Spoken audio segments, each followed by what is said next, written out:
Hi, my name is Darrel Golar, and welcome to Rio de Janeiro. Today, I'm going to be introducing to you my new system of takedowns. It's called the 9-7-5s for learning takedowns for no-holds-barred fighting. And this system has proven very effective here in Rio with my top team guys, my other fighters like Vitor Belfort and Shaolin and Minotauro, Zamario, Sperry, to name a few. And what this system is, the way I came in, I couldn't teach my guys 27 years of wrestling and you know, a guy's got to fight in 5 to 6 weeks. No, he's got to learn in 5 to 6 weeks. So I came up with this system. And what I do with this system is I first teach them the 9 most commonly used takedowns in Olympic and in NCAA college wrestling.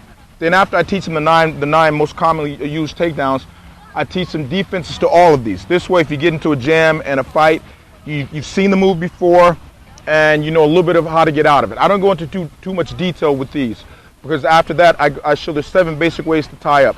And the 7 tie-ups are very, very important, because one thing about tying up, a lot of people don't know, is if you're in good position, you're tied up correctly, it more or less means that the other guy is probably in not as good a position and you got a better chance of scoring, and because you're in good position, he will probably have a tougher time scoring. After I show the 7 basic ties, I move on to the 5 basic takedowns that work in no-holds-barred fighting. The 5 takedowns that I've seen used over and over and over again by the champs in the octagon, the champs in Pride in the ring. And after this, I'll also go into detail. I'll show drills on how you can practice and practice and practice these so you get them all perfect.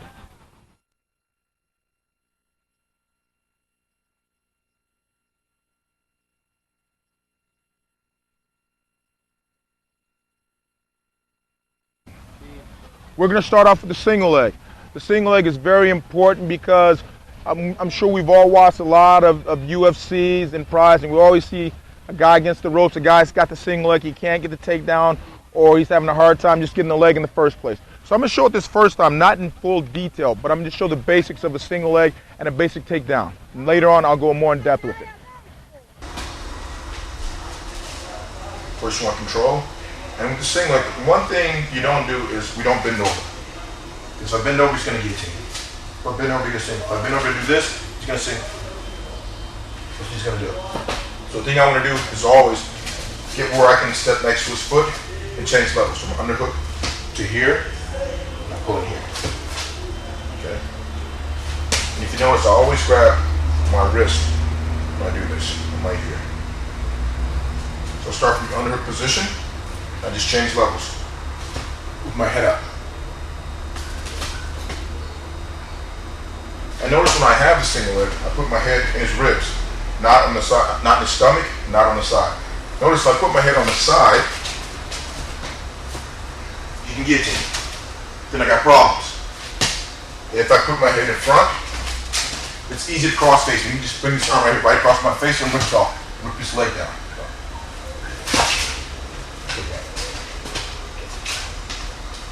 Notice if I take the single leg and put my head in front, it's easy for him to cross face me and get his leg out there. So I simply keep my head here. If I keep my head here, he can't guillotine me. Start from the dip. Okay? And that's the single leg.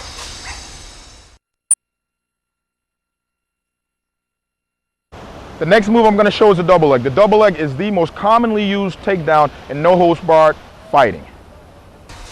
The first thing I start with is a drop step. So here, and I come in here. The reason I do that is I want him to be, especially for no-holds-barred fighting or for wrestling, if he's looking at me, he's waiting for this punch, and all of a sudden I drop real fast. When I drop, hopefully I drop so fast that he'll go 1, 2, and then, oh, there he is. By that time, I have the double leg. That's the important thing about the double leg. A lot of guys say, wow, you sure have a fast double leg. The reason I have a fast double leg is because, not because I'm an extremely fast person, but I drop out of sight rather quickly. I'm right here, and I drop. Okay? And from there, next I want to penetrate. So here, I drop, I use this leg for power, and I push off on it to here. Pulling this leg behind to here. Okay? And once I have this angle, my hip, it's very important that I keep my head close and tight to his body. Here, it breaks his balance. It makes him do this. Okay, so from right here, next I want to drive off this leg again, picking up this leg, leaving this leg on the ground. To here. Okay? And while I have this next, all I'm going to keep driving with my head. And this hand right here acts kind of like a little fence. I'm going to push his body over the fence using my head. And that's double leg takedown. Now, I'll show it one time fast.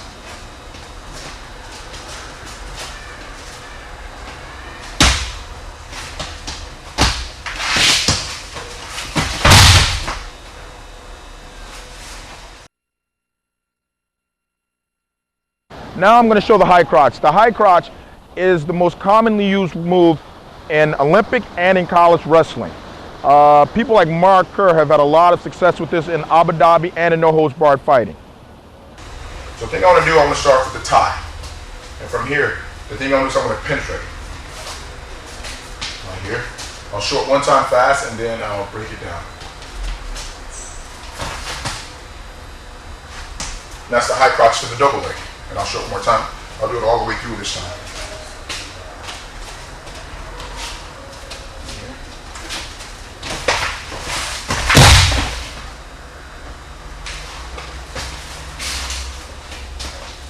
Okay. And the mechanics of this move, if he's right here, he's locked up and he's tied. Every time I come inside, he keeps coming back inside. It's making me mad. But I can still take him down. Here I can't get my double legs. From right here I get double legs, single legs, and a whole lot of other things. From here I can. It makes it a little bit harder. So the thing I want to do is, I want to go for this leg and take my hand right up his crotch. Watch how this leg steps to him, not away from him, not right here, but a little bit past him. So I penetrate. Right here. The head is still important. Now I take this hand right here, I go here, next move is here. Then using my head, I drive everything to the right. To here. Okay? One more time. Now notice I can't do this if he's grabbing me right here. I have to break this first. So the thing I do, I grab right here, and I do this. Very important. Come on here, I grab right here on the elbow, and I break this. Suppose you get that one guy who's just super, super strong. I'm doing this and he's got his wrist lock. I can't do it. No problem. What I do then is, I take this hand right here, I'll bring it over here, knock this off. I put my head to his chest. So he's right here. I bring him and pull it off, and then I do the move.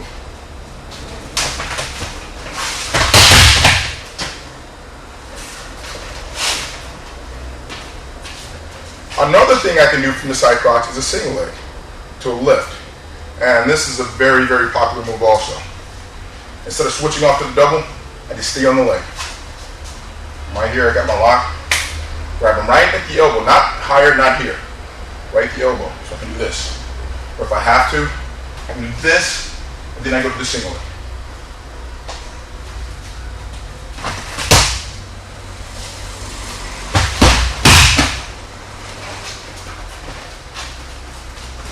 Notice on this one I lift, I take him down with my head.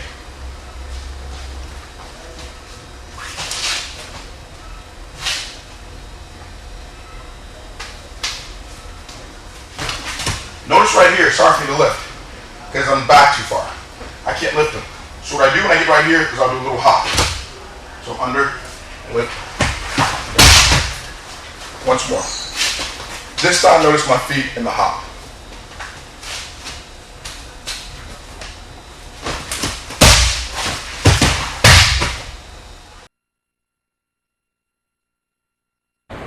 Next, we're going to show the duck under. The duck under is a good power move. It's great for no-holds-barred fighting, and it's also great for submission wrestling also. I'll take the inside tie. He's pushing, I'm pushing. The next thing I want to do is I'm going to go under his arm. So the way I do that is, I don't want to just go directly under his arm. I'm going to fake one side and take the other. I'll go here, when he closes down this side will come up. Here, then here. Notice my head is on his shoulder. It's very important that I keep him from turning with my head. If I put my head here, he can just turn back. But watch this when I put my head there. Fake, fake, here. Now he can't turn back. Now instead of circling, I drive him in a straight line using my head close to his shoulder. That forces him to give me his back. I kind of do like an L type of a movement here. fake, fake, duck. Now I just drive with my head to here. A good drill for the duck under, just from a pommel. Come in, pommel. Good warm up also. Warm up. Here. Notice I look at the ceiling. Gonna drive with my head. Staying low. One more time. Do the other side. When he's pummeling, and I'm pummeling with him, I wait for him to dig in. Once he's digging in, I just simply do this. That's all I'm doing. Keep almost here.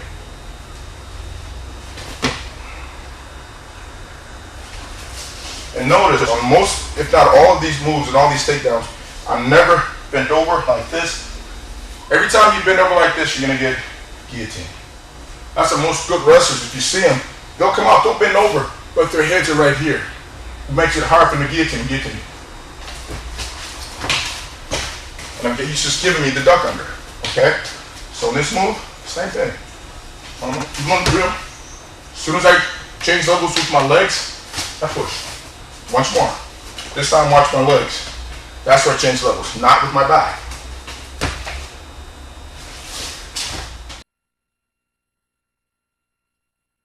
Next is the arm drag. There are two types of arm drags. First, there's the one the Americans do, and then there's the second one that we went to Russia and the Russians beat the heck out of us with. So first I'll show the American one, then I'll show the Russian arm drag. Just basically my opponent comes at me, he reaches high, I'm just right here. I take this back. My opponent reaches, all I do is I take this hand and knock it off. But I don't want to knock it too far. And the thing about it is, you don't have to worry about knocking it out the way, because if he's coming at me, he's coming at me. This isn't going to keep him from going like that. If I do this, he's still going to come at me, and all I want to do is reach around and grab his wrist. And all this hand is for guiding. This hand is the drag hand. And I'm not grabbing here. If I grab right here, this is just going to swing my body. It's not going to turn him or give me his back or anything. So I'm going to grab high in his armpit. This way, I can turn. When I do this, his whole body turns. This now I'm taking his back. Okay? So this is the guide. This is the guide hand.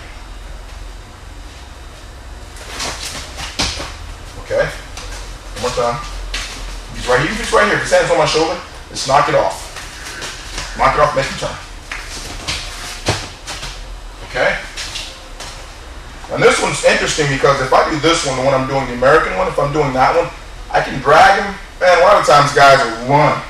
And that's okay too, because if I do it 4 or 5 times, the next time the guy comes to me, he's either very, very tired of running, or he's very, very afraid to put his hands up. This time I do it, I'm going to come at me 3 or 4 times, and every time you come, it's an arm drag, you keep running. Come. Don't let me catch you. Don't let me catch you. Come with the other hand. Come with the other hand. Okay. 3 or 4 times of doing that in a match, it's going to make you tired. I don't care how good a shape you're in. It's going to also mess with your mental. All right, now I'm going to show the Russian arm drag. And the way they took this down a lot of times. And what they started from was a classic over-under, right here. And the side that my head is on is the side that my leg is on. Almost always, there are a few instances where I might switch. And I'll show those later. And there's a reason for switching. But classically, I'm right here. Because when I'm locked up like this, in a heated battle, I can't see this other leg. Same way he can't see this leg. If this leg is back, if he puts it forward and puts his leg backwards, here, I got more control over this leg than he does. Because I can see this right close to me. If I'm on a single leg, I can power down to a single leg. Just by coming like this and just drop it. And picking it up. And I have a single leg. Also, if you ever watch Murillo Bustamante, he's real good at picking up on guys who put this leg in the wrong place. He'll just throw from here. It's easy to do a little foot sweep throw. And all he'll do is, he'll just trip here and throw. From right here, he'll just, right here, just, okay? But watch this though. You see here also, I can do inside trips. His leg is forward, I can just go inside trip. To here. Okay? So from right here, the side that my head is on, the side that my leg is on. Now I can't inside trip this leg because I can't really reach it. If on a single leg, it's too far for me to reach, and he's going to hold me up with this underhook. So, okay, I got to go something new, something different. That's what the Russians did. They come down and grab our wrist here. And this hand right here, watch what I do with this one.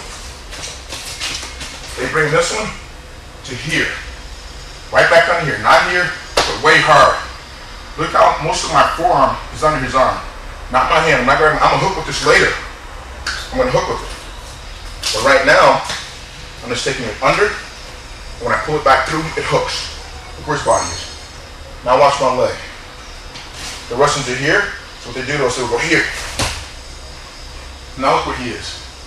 I got a couple options from here. I can stay here and bear hug. Just right here.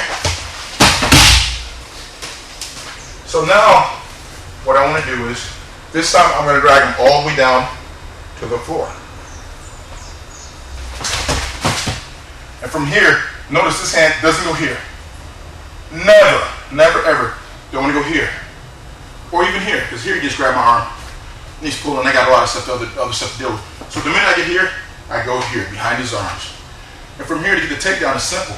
I'll just bump here, using my forearm from here to here. I bump right at his elbow.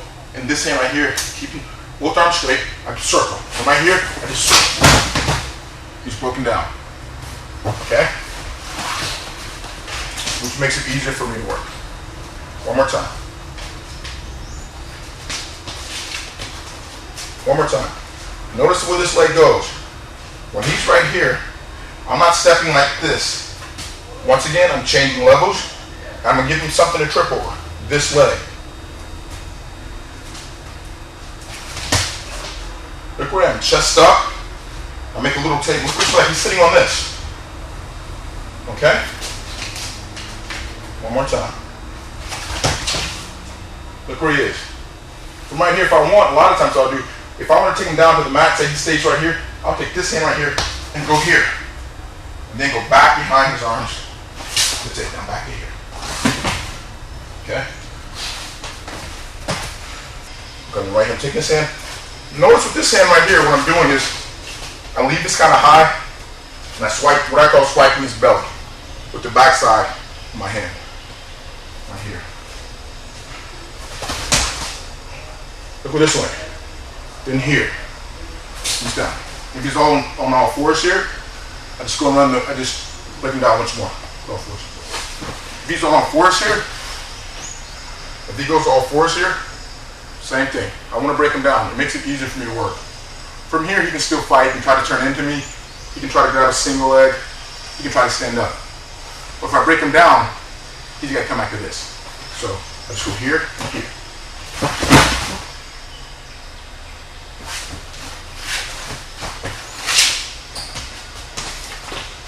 One more time, slow.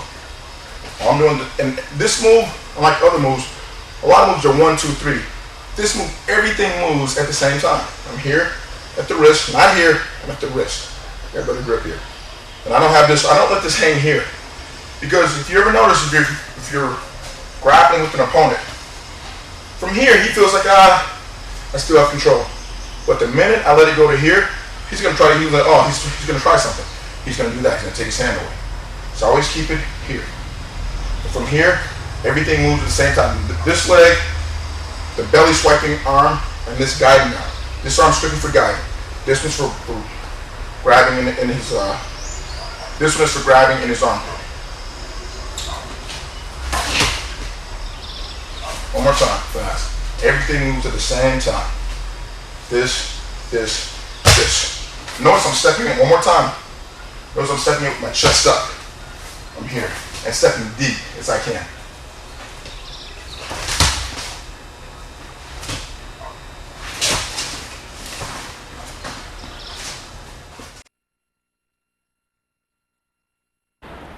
The next move is inside trip. One of my favorite takedowns. It's a great move when you're tired, you got an opponent you just can't do anything else with. It's a great sneak attack.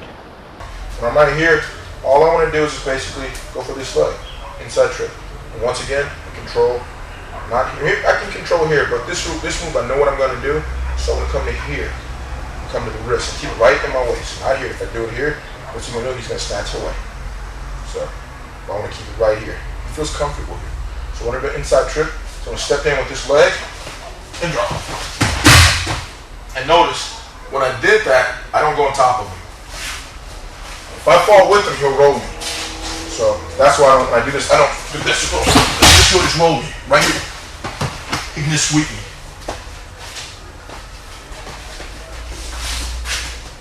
So when I do this move, I just step in and trip. Right here. And notice I contort my body when I do it. I know a lot of jiu-jitsu guys, a lot of no-holds-barred fight guys, they try this thing right here. This I don't like because once you're doing this, if I'm right here, he can actually, with this, if he wants, if he lets go with this and pushes my shoulder, he can almost take me down. So I'm right here, he just pushes.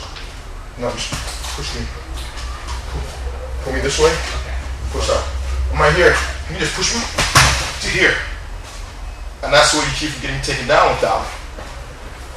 Watch one more time when I do it. He's right here. But this side right here, he's gonna pull, he's gonna push my shoulder here. I'm not gonna do this. I'm doing this thing. Just do that. Okay?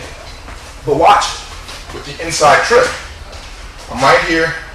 I step my leg inside to here. Put my toe on the ground. Okay? Step right in. I'm right here. Step here. Notice I keep my shoulder square with him. Now all I do is I use my back leg to push. I don't go to my knee. With this leg, I do not go to my knee. I'm right here. I step here. And I just push. The reason you don't go to your knee is, watch how easy it is for him to push me over if I do go down to both knees. If I go here and stop to both knees, he can just push me down to here. Okay? But, if I step in, keeping this leg extended, it's like a kickstand. Can't push me back. Okay? This move can get you out of trouble a lot of times too. Guys that have double unders, he's right here, I'm having a lot of trouble. I want to step in and trip again, but this time I want to do like a level change. Because I need the power to go down. And I take him at an angle, I'm going like this. Almost like a headlock, but not fully. I just go shoulder to, I want his body to go here. So he's got this up tight. He's a big, strong guy. He's got this in tight. I'm having trouble. I know he's going to throw me and take me down. I step in. I know he's going to take me down. I step in, and I just twist. Here. Okay? And I'm out of that. One more time. He's right here. I'm going to step in, and pop. Okay?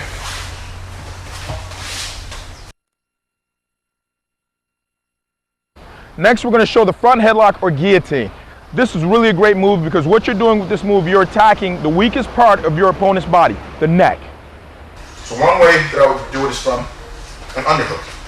When I have an underhook on this side and not square from here, I can put this leg forward. Okay? And now all I want to do is attack the head.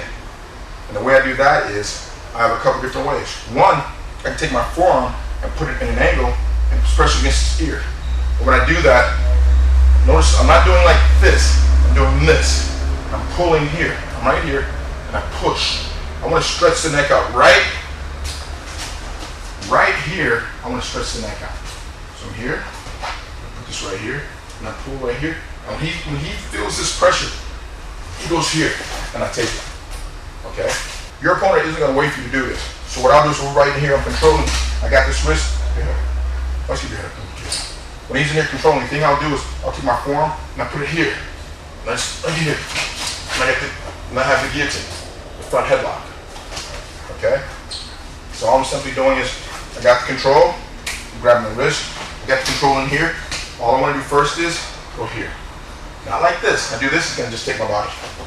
Now I'm in trouble. But if I do this, he can push all he wants. If he pushes my arm up right here, no problem. So I'm still going to do this. Till you're done. I'm not reaching, I'm just pushing a straight angle away from me. And then when he's down like this, I let it slip. And I have the front headlock. The guillotine. Okay? Another one I like to do, and this is one that a lot of wrestlers do, a lot of Greco wrestlers do, and it's a really good way to get a guillotine. I'm controlling classic underhook on this side, and my leg is in deep because now my other leg is in because I'm not square. I don't have the classic under over. I'm just sitting right here, control. Set up, just face it. Okay, right here. I'm in deep right here, controlling the wrist or the forearm. And then once bar fighting, you want to control this hand if you have an underhook over on this side. Now notice that because this leg is nice and deep, and I'm controlling with the underhook, I don't have to worry about him taking a single leg on this leg. Go for single leg. I have control. It's not when I was right here, when I can't see the leg. Right here, I can see this leg, no problem. And this one's out of range, you can't attack it. So I'm here, the only thing I need to protect is this leg. And I do that with my underhook. Here, here, or here. And with bar fighting, he tries to punch me, try to punch me. So I'm keeping this here. I can slip and punch him, come back to here. Okay? So what I want to do to get the guillotine is stay deep in here. And notice I'm always doing level changes. And I want him to ride my leg. I want to be right here. Right here I can push. I got better control here rather than being out here. From right here, he can circle around, do what he wants to do. But watch this. If I simply change levels, take a step in, now look where he is. So from right here, the thing I want to do is I want to bump this leg. Notice I do this. From right here, with the guillotine. Okay? And notice I did that. I'm right here. I'm stepping in deep. I'm not just bumping right here. I want to bump this thigh. I want to bump this thigh right about here. And I don't want to just do this. I can't power it. But if I take my leg from pushing here, I got him going around the octagon, around the ring. Next thing I want to do is go on my toe, bring this leg all the way in, right here, and bump. Look where his head went when I kick his leg out. Right here. And notice when I go for the guillotine, I get my hips back. This way he can't take a single leg or a double leg. Okay? I'll start over here and I'll push my opponent as if I were in the octagon or the ring fighting. I got the control. I'm in here and pushing. Got the punch here, punch. Got control. Now I just hit this. Look where I took it to. Take my whole hip and kick that out. One time. Controlling. Boom. To the guillotine.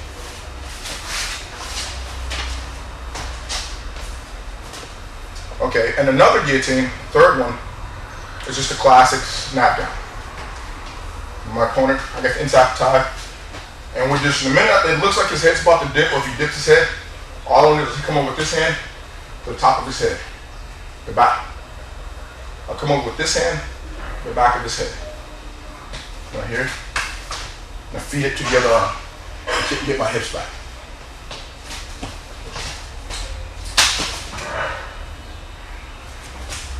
And one thing about this, notice when I do it, I'm putting my shoulder here.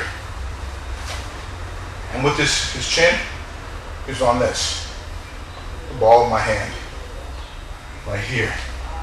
And all my weight goes on him. I'm not up here.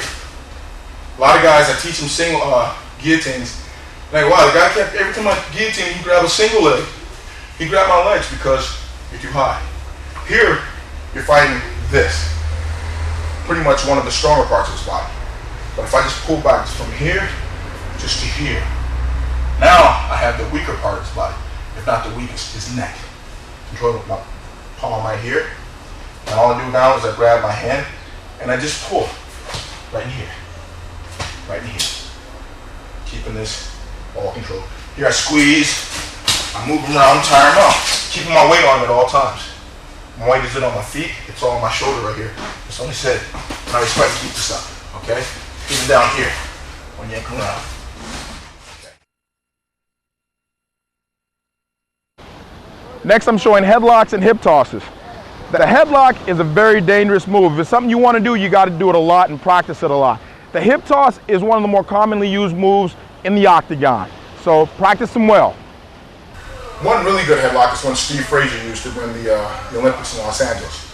And what Steve would do, he'd throw it almost like a punch. It wasn't a classic headlock, but it was a good headlock. And what he would do, he'd start and he'd tie his opponent right in here, or maybe he'd start right here with the collar tie. And he'd grab right up at the bicep. And with this hand right here, he would shoot it like a hard punch, hitting his opponent in the jaw with his shoulder. And right here, he still punch, right here. And watch my feet on this. And at no time will my feet leave this position.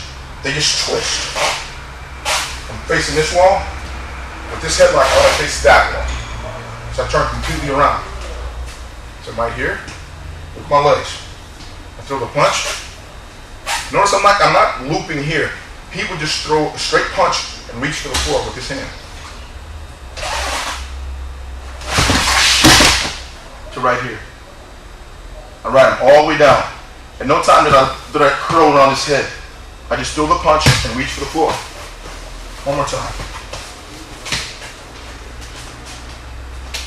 See, this is one of those positions, one of those times where my leg position has changed, but it doesn't matter because I'm not in an under over. From here, this is weird.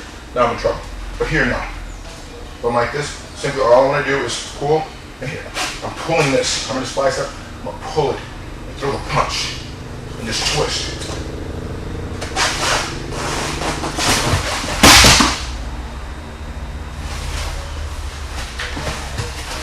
Okay. Another headlock, a more classic one. It's almost like a hip toss. And it is pretty much the same motion.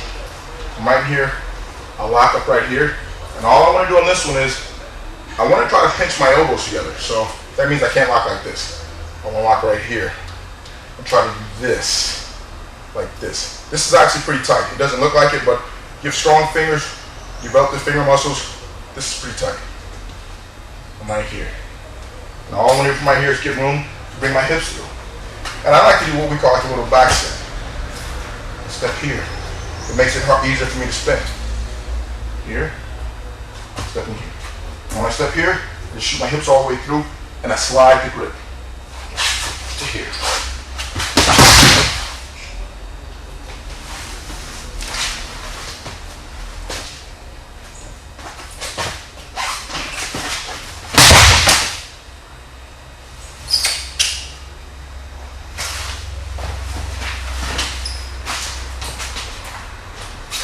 And to get that move down really tight, what I would do is a lot of back steps. Do a back step drill. Just here. It's almost like a dance. And I'm here just like a hip toss too. Same thing, same principle applies. I got an underhook on this side. This side, grab at the bicep or at the elbow, just above the elbow. I'm stepping in. See? On this one, the best way to do it is if your opponent's probably, or is trying to, if he's really bending over. Yeah.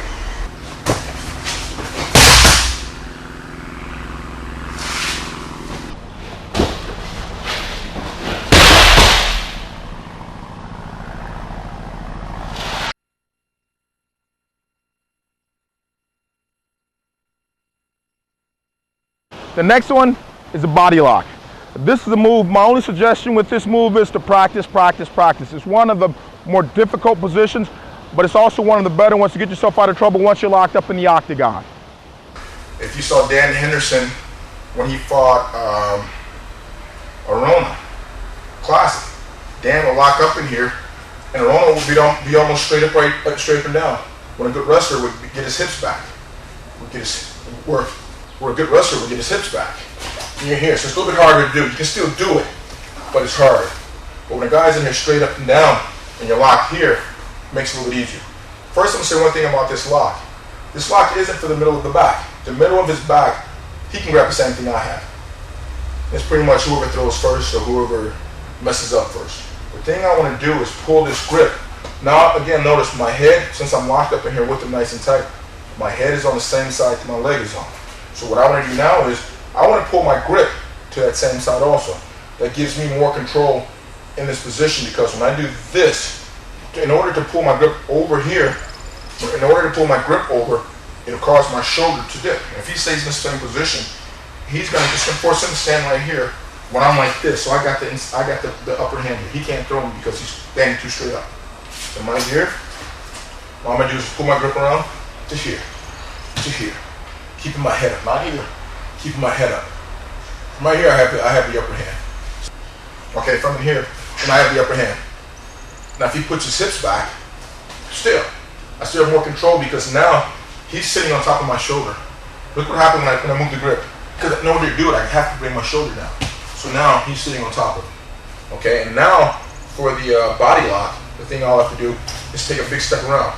Because I'm already in position, my head is on this side, this leg is back, it's going to be real easy to do because all I want to do now is just throw this side up, stick here, from here just throw. Okay? One more time from that. He's right here, I'm locked here.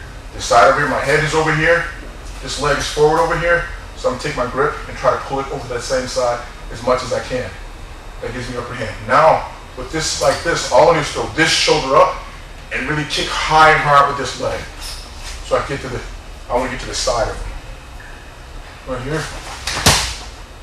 From right here. From right here, what I want to do is, usually when you do this, you step to your heels. Because when I step to my heels, I'm already falling. From here, all I do is just pop my hips and throw. Okay?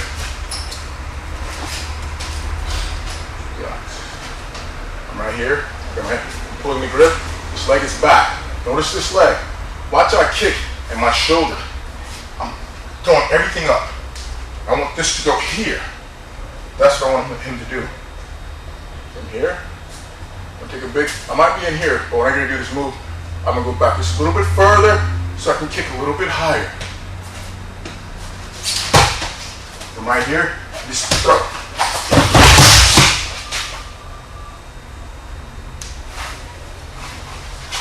Notice when I throw on this, a lot of guys get here and they have problems because most arm wrestlers don't know how to throw.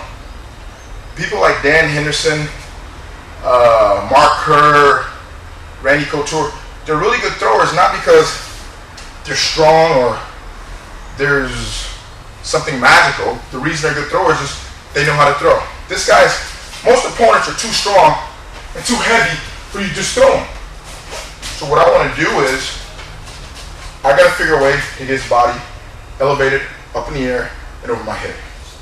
So what I do is, once again, my step, I change level. Like wham! Remember I was down here before? I'm back here again. So now what I want to do is, I want to kick his, now what I want to do is I want to kick his legs out with my hips. Okay. I'm right here. Let me do it from this side. Come on. Look where my hips are. That's the thing I'm going to throw with, my hips. From here, all I'm going to do is bring him back and pop his knee out. See how he goes up? All I do is I kick his legs out with my hips. Look at my grip. Notice I changed my grip when I come over here too. I go from this to this because it's tighter. I grab my own wrist, it's like wham, on my heels. I'm just pop my hips into his knee. And if I want, I can throw him over my head. But notice, all I'm doing is, I'm right here, like this, taking a big step to here, to here. Notice all I'm doing is, I'm locked up, I'm taking a big step to here. From here, I'm going to pop my hips.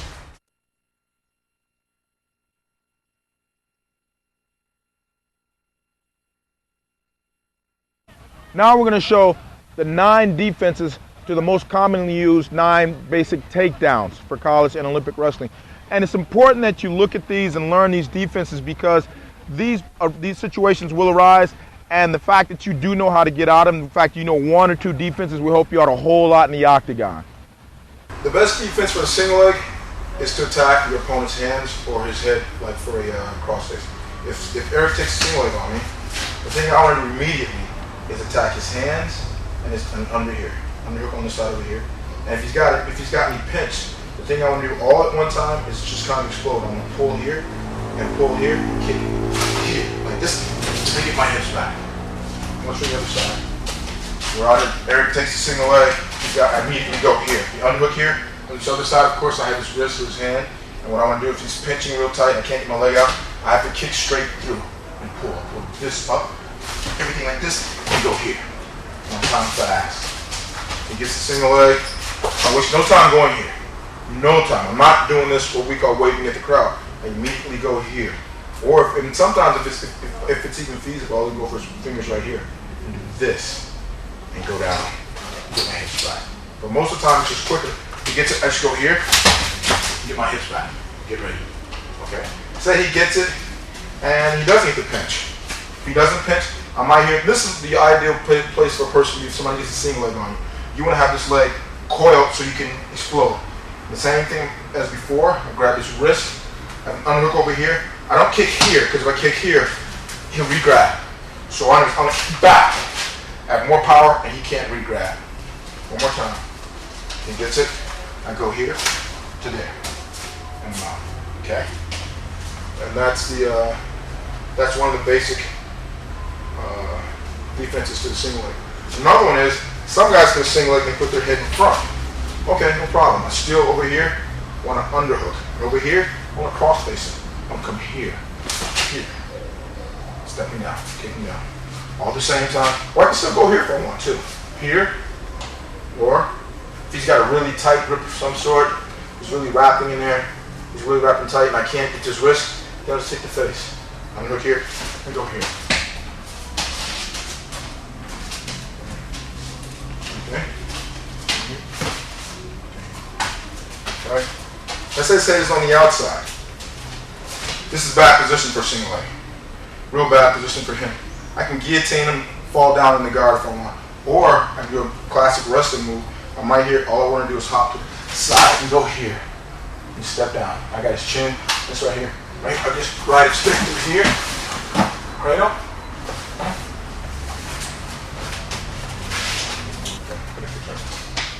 He's got a good tight single leg here. The thing I want to do is, I don't get 2, 3, 4 hops. I get one hop to here, to the side. From here, all I do is right here.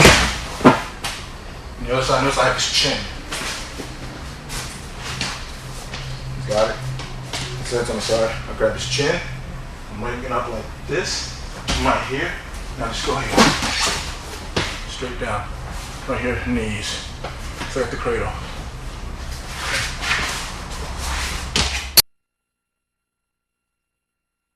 Next, we're going to show defenses to the double leg. This is very important because in the octagon and in the ring, a lot of guys are shooting double legs, so it's very important that we know how to counter and how to work against them. The basic technique for not getting taken down from a double leg is to sprawl. Even for our boxing, we're out here, we're boxing, boom, boom, boom, and Eric shoots a double leg on me. The thing I'll do is I'm going to sprawl. Okay?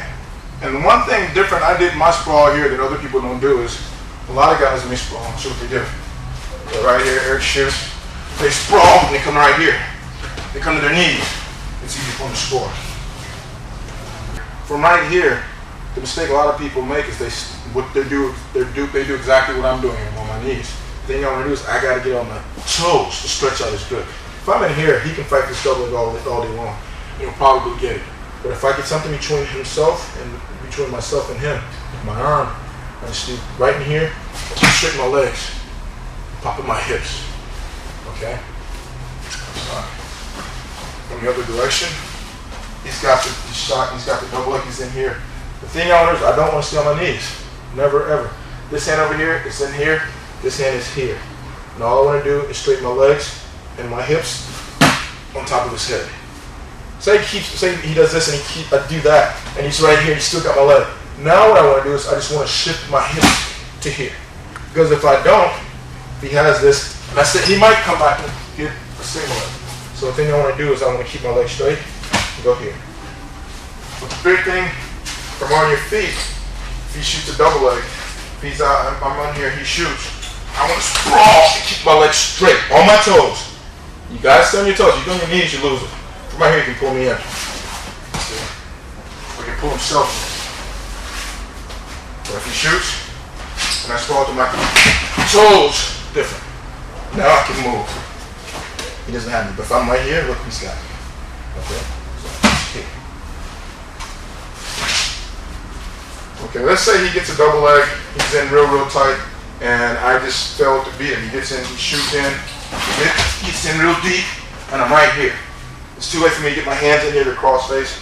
I can't do that. If I'm over here, he's in deep, I can come here and cross face. Here, and sprawl, and I'm out of it. Another thing, sometimes guys get in really deep, you can't really do anything. The thing I want to do is stretch my legs back, come up around his chest. stand up for a second. When I go around his chest, I'm grabbing up here by his throat. I'm grabbing, taking this, putting this on top of him, pushing this, and do this little divot right here, this little hole. Right here. Now the only thing I'm gonna do is go back down. He's in deep. He's in real deep. So I wanna go in real deep up there. And now all I wanna do is pull his chest back this way from that little divot at the top of his chest. Pop my hips to here. Okay? What I'm doing, I've got my grip, I'm doing this. Right here, push my grip all the way up to his neck. Now I want to squeeze and straighten out my legs. Now come on to the guillotine.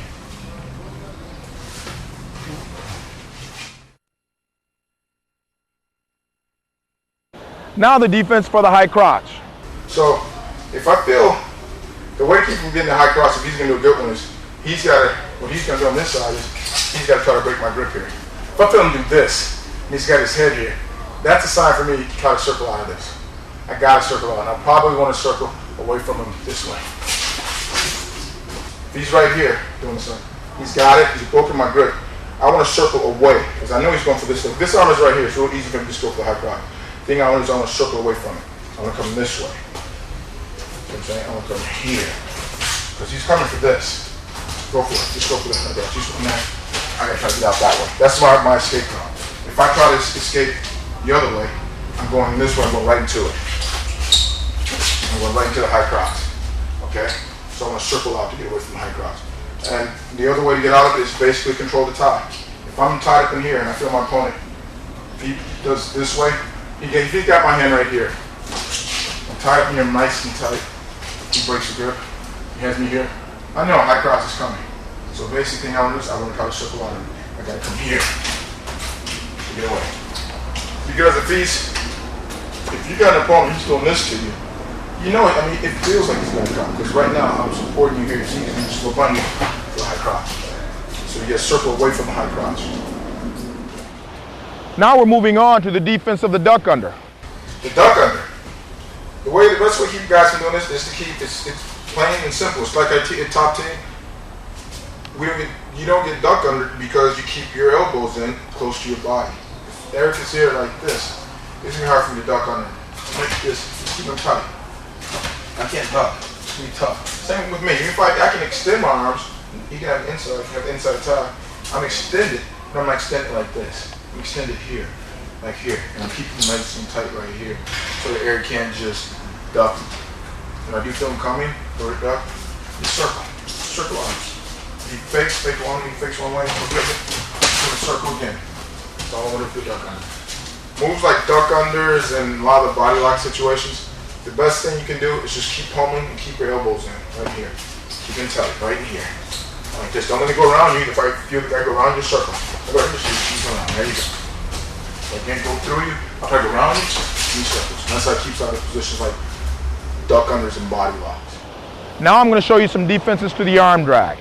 Another one's the arm drag. The arm drag is basically, if I go to arm drag Eric, I go here, he goes to arm drag, I'm going to do this. If I come out here and you get film the arm drag, go here, push it right here.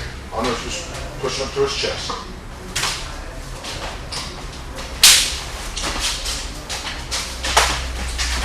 Okay?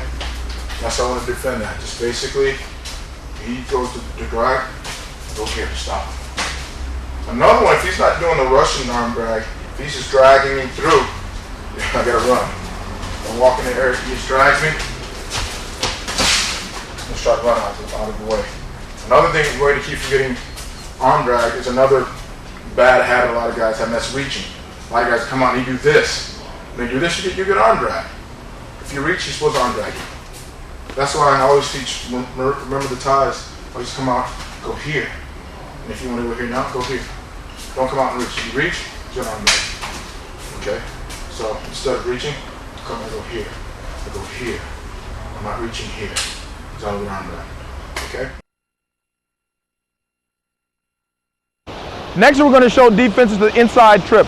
Pay special attention to my leg positioning on these. The best way to defend an inside trip is know where your legs are. There's another one of those preventative things. If I'm in here and I'm locked up, like he's right here, the leg that he can't see is forward. That's not right. This leg should be back. Same way with me. If I'm in here locked up, I can't see this back leg easily. I should keep it back. Now, if he tries to attack this leg, like I'm an inside trip, I see it. I'm saying I can get out the way. I'm right in here. Go forward again. Get out the way. Because I see it. Go again. Just block it. I can see it. If I do this, now my leg that I can't defend as well, I can't see as well, is right close to him. He gets inside tripping.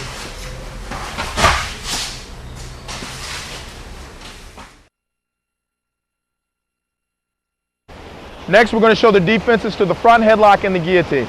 Pay special attention because these are very, very dangerous positions to be in the octagon. There are places where if you're in it, you want to get out of it as quickly and as safely as possible. Now for the headlock. Basically, the headlock, if somebody's got a good headlock, it can be hard to stop once they set up for it and they're about to throw it. But one thing you can do, if Eric just goes to headlocking from wherever he wants to do it from, just take my weight right here and throw him backwards. So all I do is just sink my weight.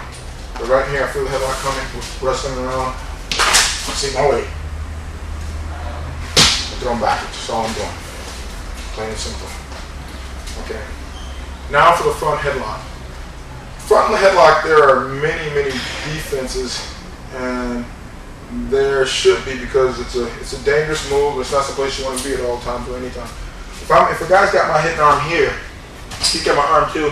The thing I want to do is I got to try to get out here. I want to go. It's a lot of times this arm will be here, or if he has it. If he's got a headlock here, the thing I want to do is I got to get a good base. I got to try to move here and up.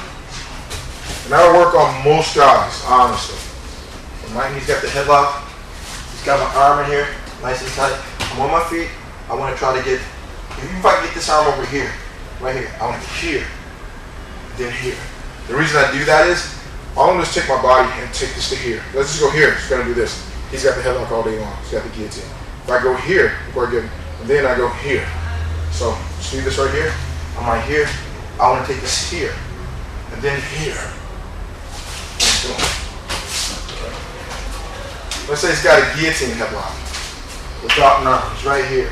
Pretty much the same principle applies. I got to come here. I got to come here, dig in here, and I got to come here to attack his grip, keep her from choking me out because I only have so long from here. And all I need from here is I got to take my whole body and pull to here. I'm moving like this, not this. I'm right here. He's got it. I'm attack his grip. I go to here, then up.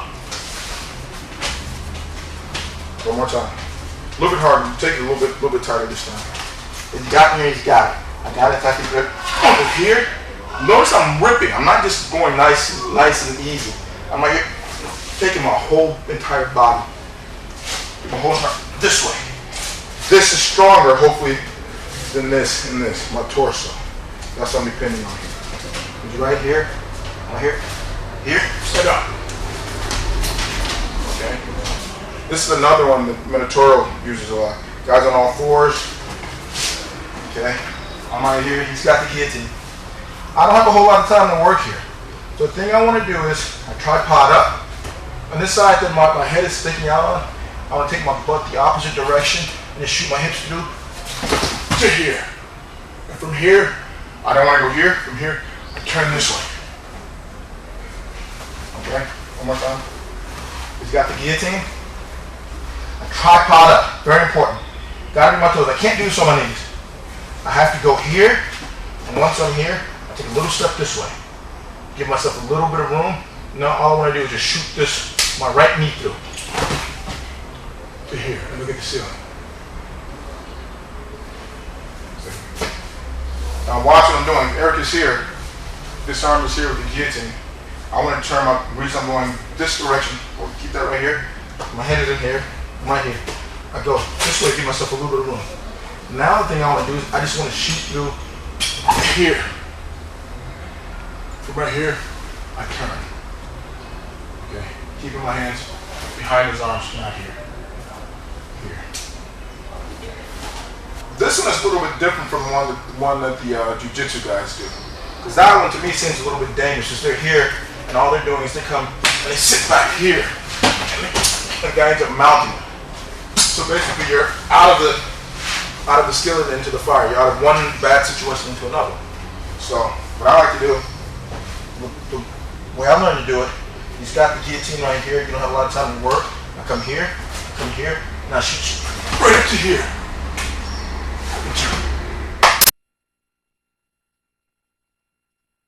Next, we're moving on to the defenses for the body lock. This is very important and very, very common in no-holds-barred fighting.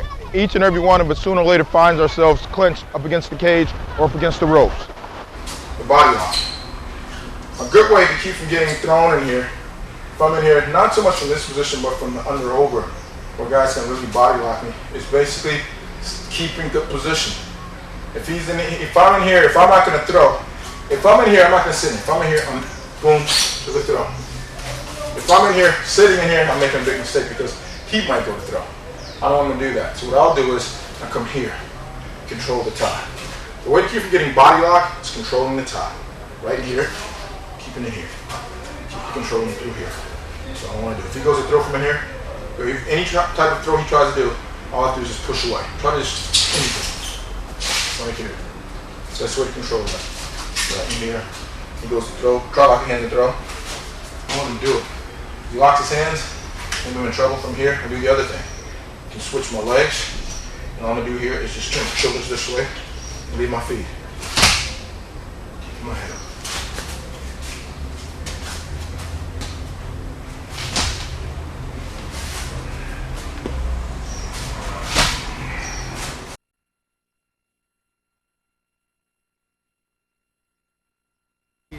Now we're going on to tie-ups and control.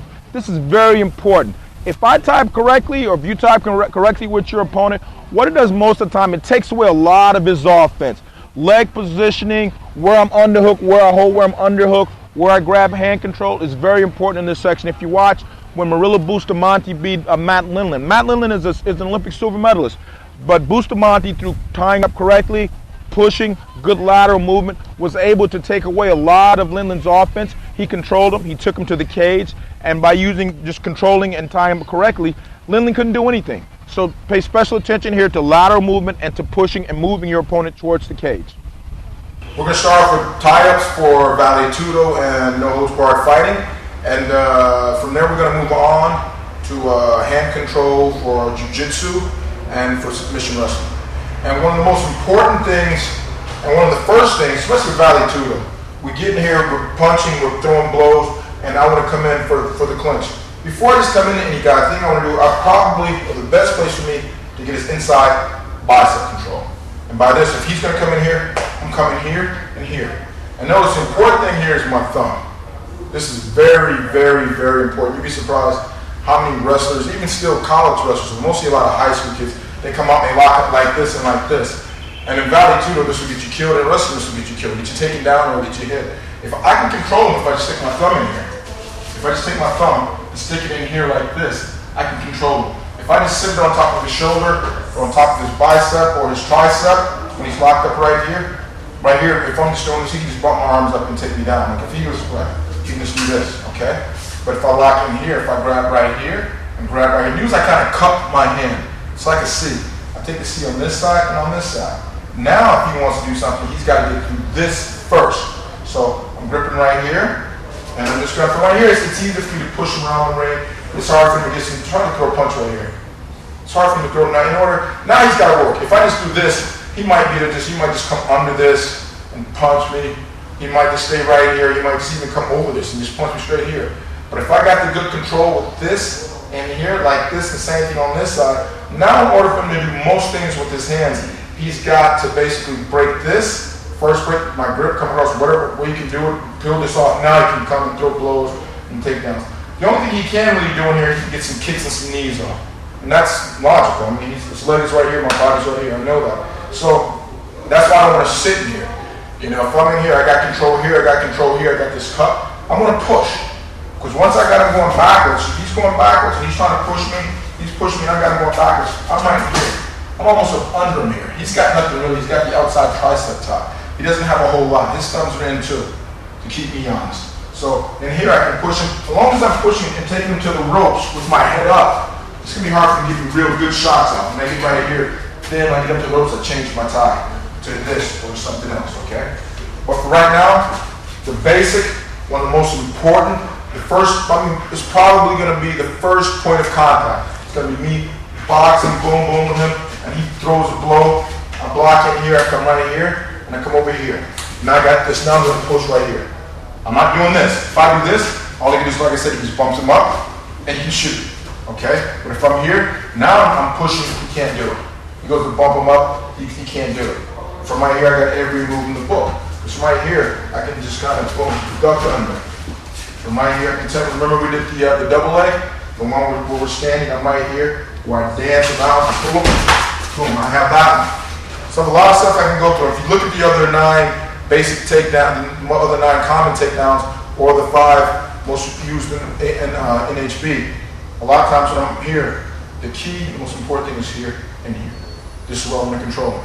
Okay? Even if I'm against the ropes or against the cage, from right here, I'm here first, and then I'm going to pummel into something else. Okay? Also from there, from that same position, suppose I'm outside. He's got the inside tie. He's got the thumbs in. And when he wants to grab, it's like this smaller, this part of my arm right here is a little bit bigger from the grab. He doesn't have anything here. He wants to grab, we want to grab right here. Yeah, right there, on both sides. Now he's got a real good handle there, because it's small. I got better control here than I do here. So I'm right here, right, my thumb almost in his arm, his thumb is almost in my armpit here. So mine goes in there. So he's got them on both sides, he's controlling me. I'm having a real hard time getting things off. So what I want to do here is to get rid of this, or to try to get some control of myself. I want to grab the back of his tricep. And one thing I can do to get out is I can just twist my shoulder and pull right here. So look where I'm grabbing. Right here, not up here. I'm grabbing right at the elbow, just about a little bit above it. I'm doing this. See, now I've broken that. Now I want to pummel to this side, to here, and I got double unders. Okay? We'll go to double unders next. But this is important. If he's here, I'm going to break this. He's got on both sides. I'm trying to do this, so I got to get out. So I go here, and I go here. And from here, I can go a whole lot of other techniques. I can dance to my right a little bit, duck under, or I can go back to the 9 most commonly used. He's got that. And go back to the 9 most commonly used, and I can high crotch to a double leg or a bars guard. Okay? All right. So if he has the correct tie, when I'm in here, the correct way for me to do this is not to sit this right here. If I sit like this on both sides, it's real easy for him to just break that by just running. He can just do that. So the thing I want to do is, I don't want to just do this. I want to go here, and I'm going to lock my wrist in this way. I'm like this. I'm like this. See, now he can't do it. See, now he's locked in here. Now I got a lot of good control. I can push him around, push him to the cage, push him to the ropes with a takedown. Okay? So if he does have it, so your opponent is in there, this position, and he's locked his wrist in. He's locked in like this. I can't break it. So what I do is, only thing I'm going to do here is, I take my other hand right here, and quickly, I bring it across, and I bump it to there, and pump. Okay, so if his wrist is locked out, that's what you want to do in this. You want to be here, not here. If I come in here, and if he comes in, just push it right here. It's easy for me to do this, and boom, boom, boom, whatever I want to do. But if he locks him out, and grabs, now I can't do it. But that's okay too. So now all I want to do is, I take this hand that's on this side with the tricep control, I swing it under and bump. And I go for another tie. Here I got the double unders on by doing that. And all I did was, he's here. I take this free hand, this hand over, it's not free, but I'm going to make it free real soon. I'm taking it under here and bumping him there. But once that's bumped, boom, boom, or either just attacking me, go the under those. Okay? So another thing, we go back to tricep control for me. Now I've got tricep control, he's got the bicep control.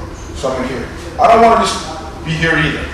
I want to grab in here and right here and control here. Or if I want to push him from this position, I can still push him. I go back up to here, the smaller part of his arm here, and here. And here I get the control and not push. This is why I want to push and control. And I don't want to sit in here. You don't want to, this is the place you just want to grab and just kind of sit here. You got this cage, you got this ring. If I push him to the cage, I push him to the ring, I cut down on let's say 75% of his offense if I got him here. Because right here, if I shoot a double leg, he can't sprawl. He can't sprawl. If I shoot one from right there. So most of the stuff that he can do, I can take a lot of his offense by getting him against the cage or against the ring. Okay, now we're going to go on to the third tie. We showed the first was just basic bicep control. Second was tricep control. Now we're going to go to basic underhook. And underhooks are important and very, very useful in nose bar fighting. A lot of guys don't know how to do them. I mean, I see a lot of guys that, if I'm locked up in underhook, I want to be here. Look where I am, or here. I don't want to be here. Because if I'm here, he can still drop and grab his finger. Just drop, just change levels. He can just change levels like that and grab a leg. But if I go here, not change levels. And the thing about this, I don't have to work. If I'm locked up with him right here, then right here I have to work. Because if he goes to drop off, then I'm back here doing this, trying to get him back off my legs and off my body. But if I just simply take this hand and sit right here and drop. And I don't have to work here. I don't have to wait for him to do anything. I just step in here and lock right here, okay? And positioning in here is, what I want to do is I want to step in between his legs. I don't care if he's a tall guy or a short guy. I want to be here. I got more control. Nose bar fighting, I'm going to be collapsing this arm so he can't get any punches off. If I don't collapse his arm, he's going to punch me. Okay? But I simply do this, and I can drive. I'm here, I can control him and take him. Look how he's riding my leg here.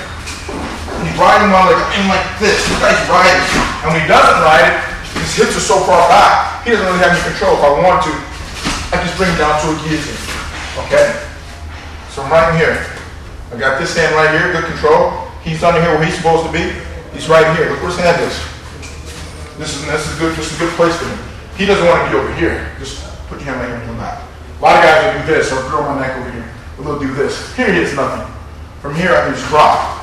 But if he has it under here, he's got a little bit of control. If I go drop, he can hold me up a little bit. Okay? So what I want to do from here, I want to control the wrist, or control the top part of his bicep and tricep, and just right here push. I'm not taking big steps. And look what I'm doing. I'm like this. This leg right here is for balance. This one's for pushing. I'm right here. I'm controlling. I'm just doing this. I can even punch. I'm right here. Controlling. Punch. Come back. Punch. Keeping my head up. Boom. Boom. Take him all the way to the ropes with this control. And notice when I get against the ropes, like we showed earlier, so keep this leg in for control. If I take this leg out, he can just slip off the ropes. He can slip around. Then all my work was for naught. So what I want to do is, once I get him on the ropes, I want to keep this leg in, controlling here, punching him, and from here I work for my takedowns. Remember, I turn this hand down against the ropes, and I can go for a single leg or a double leg. Okay, let's go back over here for 1 second, and we'll go back to that. So if I'm right here, I got this hand deep, and I'm controlling and pushing. Let me show you something like this. I'm going to go back to the ropes over here, and if this is a door, say there's a person on the other side of the store who wants to come in and hurt me. He's got a gun or a knife or whatever, he's a tough guy. I don't want him to come in the door. I'm not going to push him like this. I'm not going to push him just standing like this. Because I don't, basically right here, you know there's somebody standing in the door. You're not going to keep him out by doing this. You're going to do this. Right here, look at this. This leg's not going to let him go back. This leg right here is just straight control and balance. And my shoulders up against it. Same way I'm pushing the octagon. Same way with my head up. Because look, if you just lean on me, just put your hands out there and lean on me. Right here, he's got nothing here. And also right here, I can just bat him down to the mat. But if I come in, if I do the same thing, if I'm pushing like this, I have nothing. But basically, he can guillotine me, come across and guillotine me, or just bat me down to the mat. But if I step in and push the way I try to keep the door closed by getting here, a lot of guys start to do this straight up like this. You don't have anything. You gotta change levels. Or like somebody's trying to come to this door, trying to do the door open like this. I'm not gonna be able to do it. So I want to do this. I want to get under him with my shoulder. I'm right here, controlling right here so he can't hit me. I'm coming across, punching him every once in a while. I change levels. I squat down. Once I squat down, I straighten this leg. Keep this one bent. Right here. And I step in deep. Right here. Little steps at a time. I don't take big steps. The fight is 5, 10-minute rounds, maybe a straight 30-minute fight. You got plenty of time to take short steps. I'm right here, control. Look at this leg. It's just a power leg. I go here a little bit, I straighten it. Then make a port on this side. Watch again. This leg is in deep on his thigh. And I want him riding the thigh. At times, I'll even get right here. I'll turn this leg all the way in and bump this leg. Right here, bump, because it'll knock the balance off. Look where you go. Okay? And if he recovers, then I'm just making him work even harder. Okay? Okay, so if I'm right here, and I'm pushing and controlling, I get good control here. I'm not pushing real fast. If I push real fast, I'm right here, right here, right here. I try to go take a big step. No, look where I am. You can just push me straight back, push me back. Everything that I fought for and worked for, I just gave up. So I stay here the whole way to the ropes. Okay, his options here are a lot of guys, what they'll do is they'll try to, like, they'll do the judo throw, where they'll put Ichimata like there, okay? So, my thing in here is, I'm looking out for one thing. I got him controlled here, I got him here, I'm pushing. I know there's only basically one good thing he can do here. I got really good control with my ties. I know when he's gonna come in, when he comes in, a drop. I anticipate it. Because pretty much all anybody's gonna do from there. If I'm taking you to the ropes here, look like what we're doing right now. Stand up, stand straight like this. Okay, I'm gonna stand like this. This is basically what we're doing. Right, I like this, push me. Just with your, don't straps. This is what we're doing. So he's gotta do something. Look what I'm doing. Except for, I got the underhook. Same thing. And I got control here. Or I got wrist control. So he can't hit me. Back to Boston punch. See? That's all we're doing. We're right here. He has no power. I've got all the power. Okay, so that's very important. So his options right here is basically try to step around. When he steps around, the minute I feel him step around, I'm changing levels. Watch from this side. Watch this hand. I'm right here. I know it's going to come. I know it's coming. I know it's coming. It comes. Single leg. And from here, it comes off a lot of different double legs. I'm right here. Underhook. Very, very, very important in no-holds-barred fighting. And this is indeed.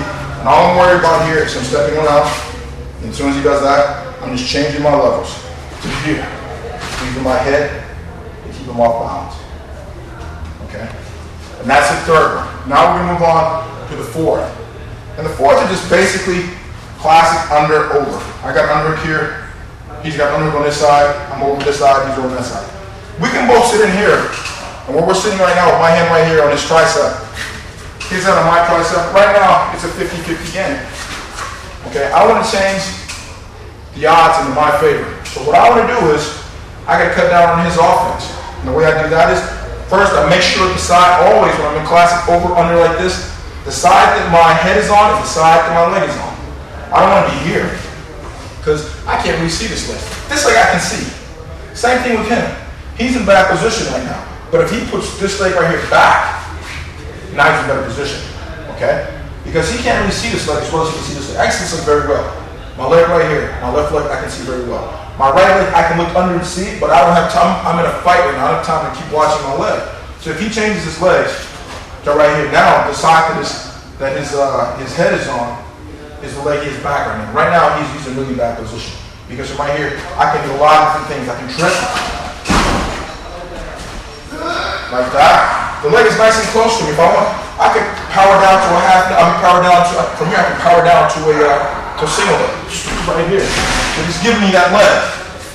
Always look down, look, because something's always there. If he's there, he's still in bad position. I can inside trip.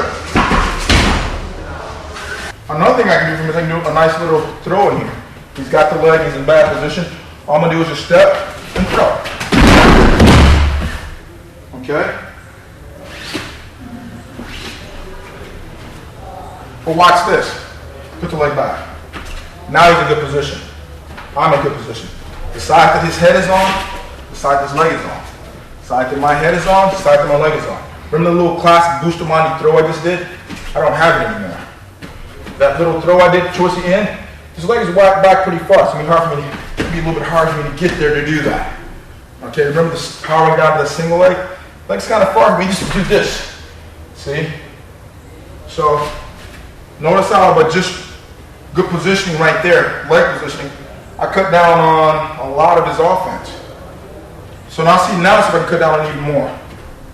So also in here, another way to cut down on even more of his offense, I gotta keep from throwing. From right here, it's still 50-50. Right now, the same things I have, he has.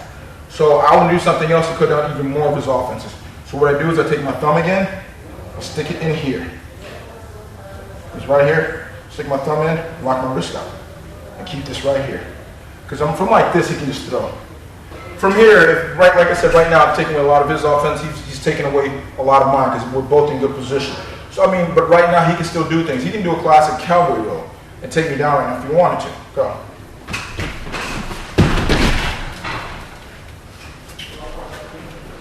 And if he does that fast enough, and before I do anything, there's not really a lot I can do to counter.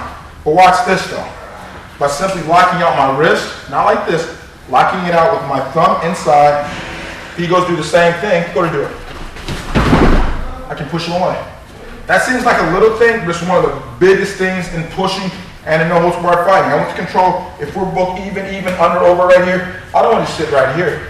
I want to go in here and keep him right here, just right here. So if he goes to throw, I can just push him right out. Whatever he goes to do right here, I can just do here. I just cut down a lot of his offense. From right here, I still want to drive. I still want to get up to the cage. I still want to do this. Controlling right in here. Punching, back here, controlling. Now notice I did two different things here now. Remember from just the one underhook, I had this leg in there. It doesn't matter if this leg is in now, because this leg I can see. If I can get this position right here, if I can get here. But if he comes under and underhooks me, step under and underhook. Okay, now it's a different position. Now it's more classic. So right now I have to go to another tie. Concentrate on putting his thumb in here. Suppose he's got it real tight. Okay, no problem. The thing I want to do now is, now I will change my foot position for 1 second. I change for a second. As soon as I get, I push here and I turn.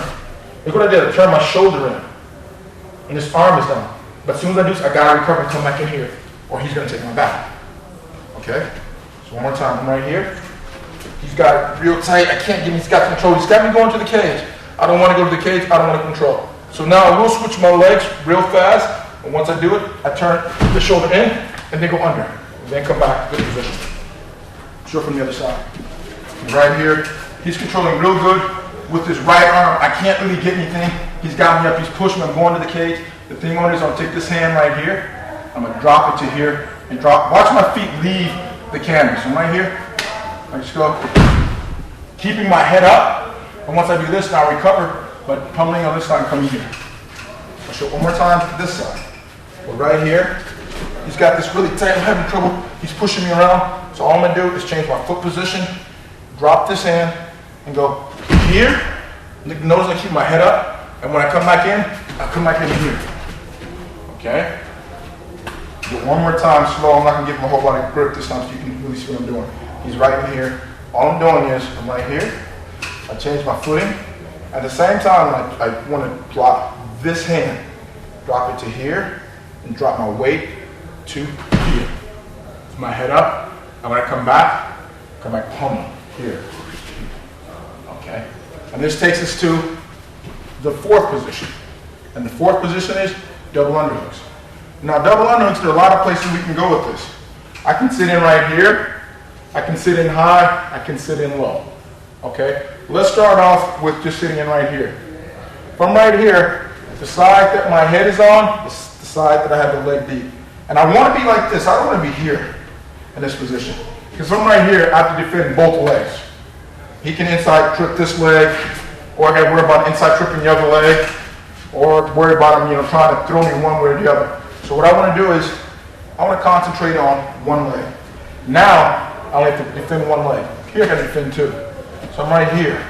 So I got one leg to defend. I know if he comes in with this inside trip, I kind of know where my balance is. I can try to fight to get back out of him. Okay? So from right here, a real good way to control him is to just hold in here and lock my hands. Once I've locked my hands here, I make like an A and I shove my grip up to his neck. This is what you're working for. You don't want to just sit right here. If I sit right here, there's a lot of things he can do to me. If he's right here, there's a lot of things that I can do to him. He's just sitting here, he's got his grip low, middle of my back. I can come under here and step here, just trip. Nice little throw. He's in there again. Remember the inside trip? I can inside trip him from here. Okay? So, if I've got here, I don't want to keep it right here. You can do a lot of things. Inside trip and do that little throw, a few other things. The thing I want to do is take this grip up to his head. And the way I do that is, I'm right here, I just shove it up to his neck. Okay, now it's a different position. Now, a lot of things, he's sitting in here like this. Listen to me, lock your hands behind my neck. Shove it up to my neck. Yeah, now look where I'm sitting. I can't get my hands in here to do a whole lot of stuff. I'm kind of in trouble. Okay? So right here, I'm right here. So most of you might try to keep his hips back. Okay, he's got nothing. I'm right here, guillotine city, one more time. All I do is I let go of the grip. And right here. And I got it again. Okay? One more time. I'm in here, get the grip, I shove this to his neck. He's trying to get us, put his hips back. Where he's going? All I do is I let go of my hands, and I snap. I don't get right here and pull. I let go to here. And I get my hips back so he can't grab my legs. Okay. Okay, so now we've gotten the high grip. We want to keep this high. Okay, suppose we get the ropes and we kind of get locked in this position right here with the low grip and he locks under. He locks under his arm, yeah. He locks under like this. No problem. A lot of times, everybody ends up in this position in the octagon. Nobody gets a takedown from this position.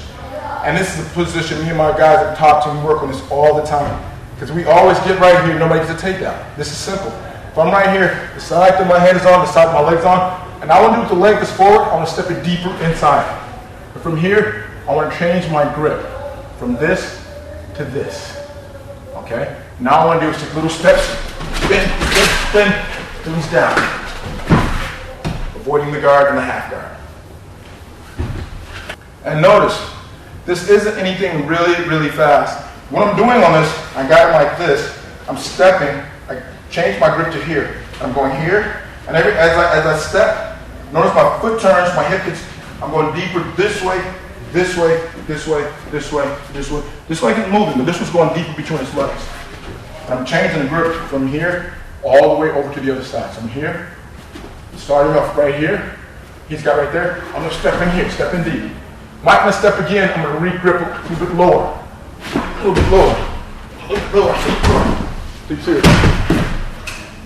So I step out of his guard. He's right here.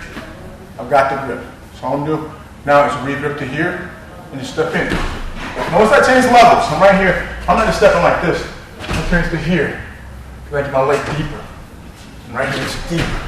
Deeper, deeper.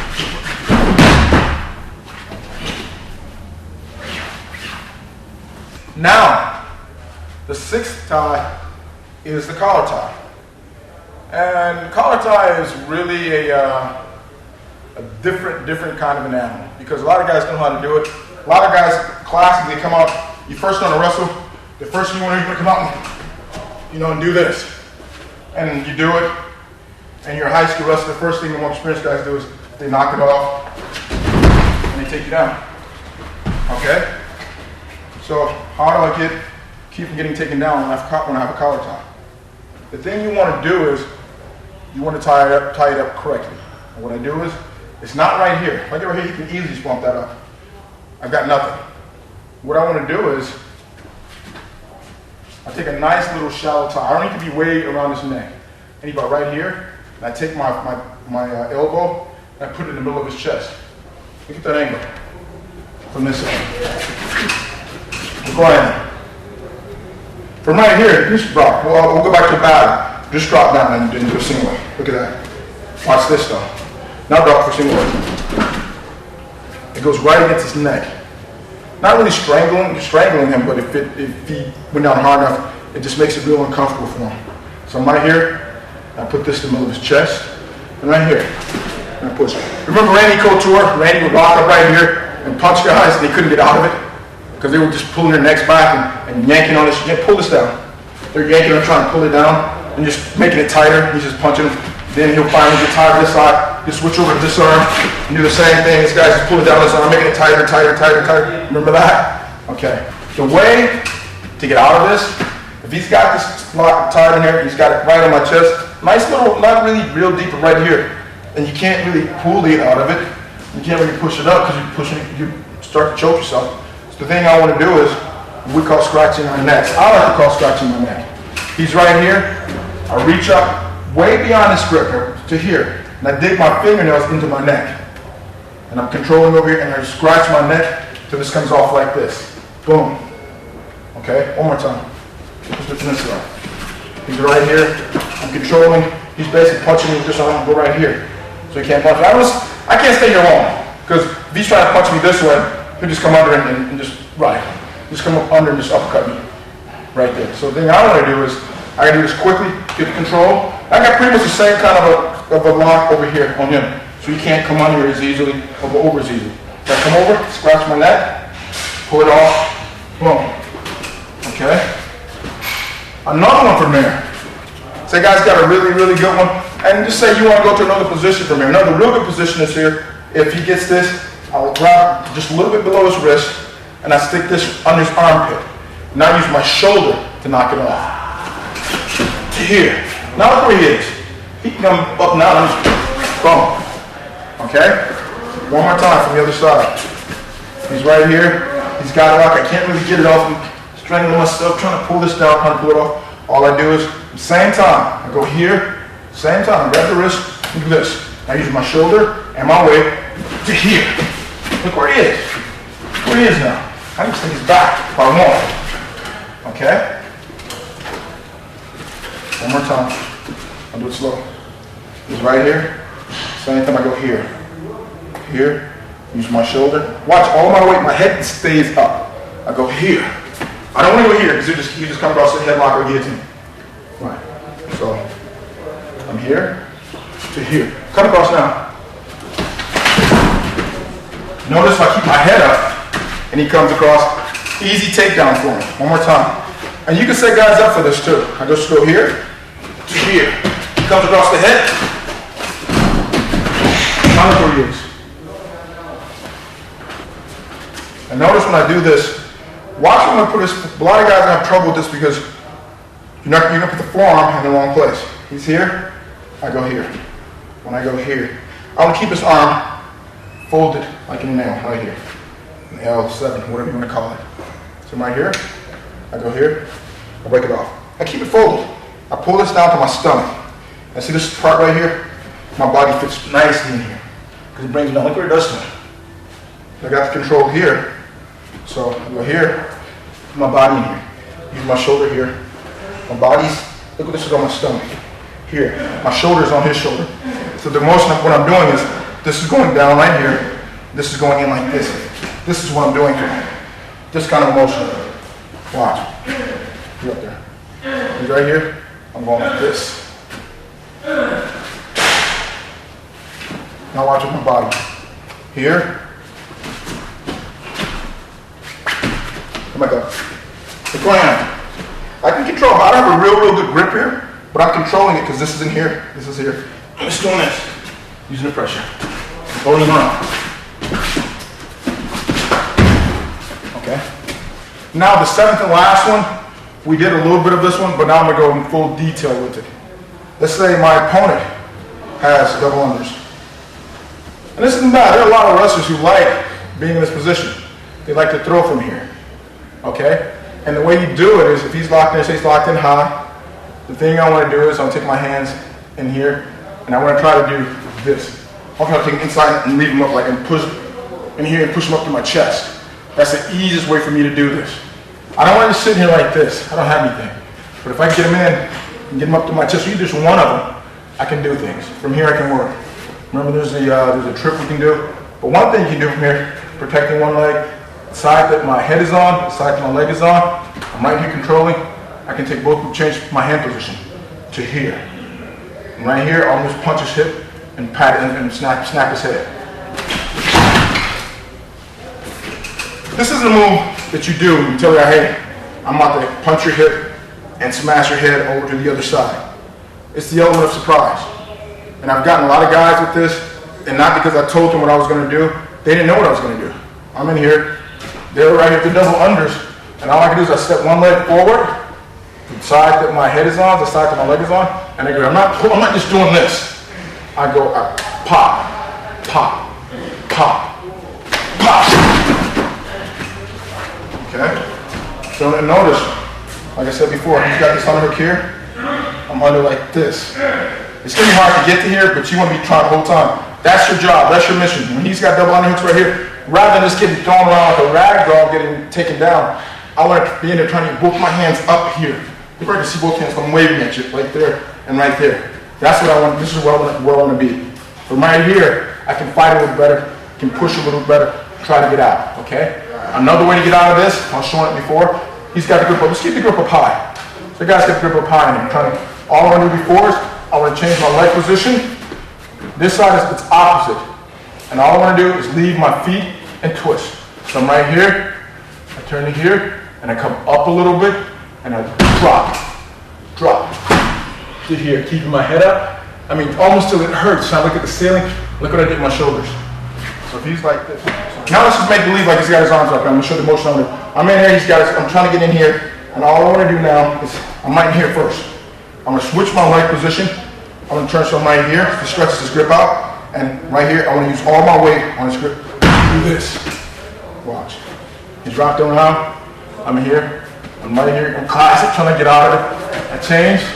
Now all I want to do, I'm even trying to dig in here. All I'm going to do is just twist here. Twist here. And once I'm twisted here, I want to just drop. And I'm going to drop, I'm dropping. I'm throwing the shoulder against his chest. Watch my shoulder.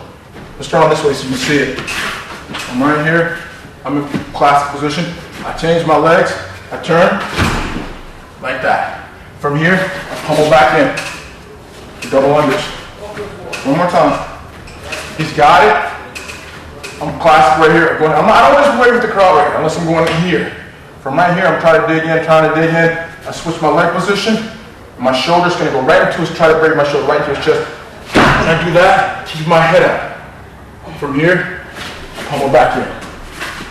Okay? And another thing from there is that little throw I showed earlier. He's right in here. And all I want to do, before I do this, I want to look at his legs. Even this leg is back. If he's got it back, no problem. Right now, I'm in a predicament anyway. So the thing I want to do is take a big step to here and just to here. One more time. Remember, he's right here. He's got the double unders. I go here. I'm not under. He's got his leg back. So the thing I want to do is, that means I got to take a big step here. I got to take a big step to get there. That leg is back. Take a big step to here. Okay? And notice I'm not falling back. When I get there, I move at an angle. So here to here. From here, I twist them over my leg to here.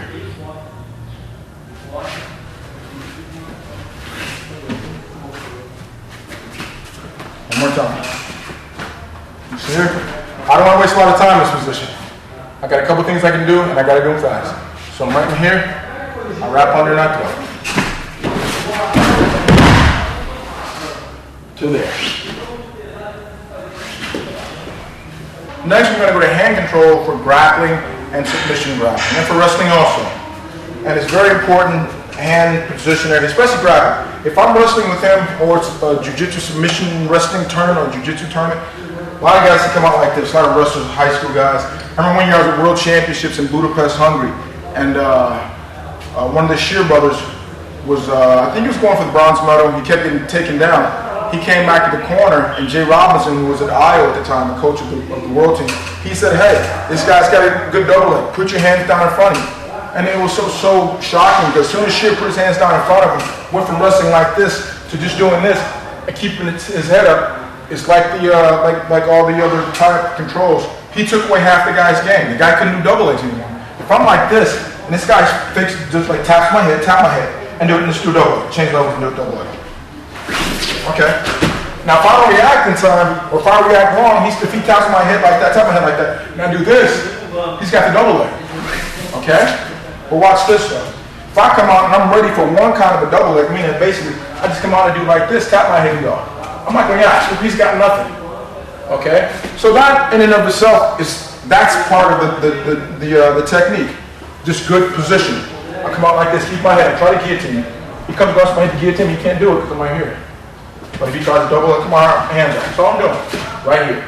Keeping my hands down in front. Okay? Okay, also, if I want to double leg, his hands are down there. I don't want a lot of guys want to do double legs. They want to shoot through his offense, through his defense. His hands are just hanging. If he's just hanging his hands, I can't shoot through that. Well, he's sitting right, if I want to shoot through this, I got to go here. Okay? So I'm going to pull myself in. If I'm out here, I don't want to just shoot. I want to do right here and just pull double and shoot. It's wasting my time. Wasting my time, and I might get taken down. So one thing I want to do from right here, I want to go here. Look at that, and pull myself in right here, boom, boom, boom. I'm messing around, I'm looking at, I'm checking everything out, boom. And there's a takedown, okay? And that's what all I'm doing is, I'm not going here. I'm going here. Now I'm not going like that. I'm going here, from right here, I'm going straight in. Okay? I'm not doing this, I'm not going. If I do that, he's gonna come back, he's gonna come back. So he's ready for me. So I'll come out, here. Okay. All right? Another thing to do, say these guys who put their hands up high. You got them both on both of my shoulders, you're doing this to me. No problem, same thing. I'm gonna get the elbows and bump up. I'm gonna go right in here, change levels. And once again, notice I'm not just going like that. Okay, he's here. I'm going here, to here, to the double leg. With basic wrist control, there's also a bit of technique to that also. A lot of guys come out, your wrestler will come out, they'll do this to you, just grab you right here. And right here, really, I have nothing. I really don't, because he can still shoot. He can just go right down the single leg if he wants. There's not a whole lot I can do to stop him. So it's most important here, if I'm going to grab a wrist or stop him, I'm going to go here, or I'll wrestle half of his body, or I'll grapple with only half of his body by coming out, going this way, or cross grip this way. If I cross grip this way, he goes try to shoot down. So I'm saying he's only got one hand. And there's no real power. Try to power down with this hand. No. Okay? So when you come out, the best thing to do, like my high school and my college coach both would always scream was take a hold. And what they meant by that was take a hold of this wrist or this one. And what I do is we're going inside here. I'm with this finger and this finger. Nice and tight here. Then I'm coming across with this hand. I'm putting this thumb next to this thumb. It's tight right here, not like this. This is nothing. If I go right here and tighten, I got a whole lot. From right here, I can just go to my underhooks. This is a good place to go to underhooks for, because right now he can't do anything. Try to single leg. Try to double leg. He doesn't have a whole lot. From here, all I do is I take my forearm, put it right in the little joint right here. And I'm pressuring him down. If he just goes down, I can guillotine him.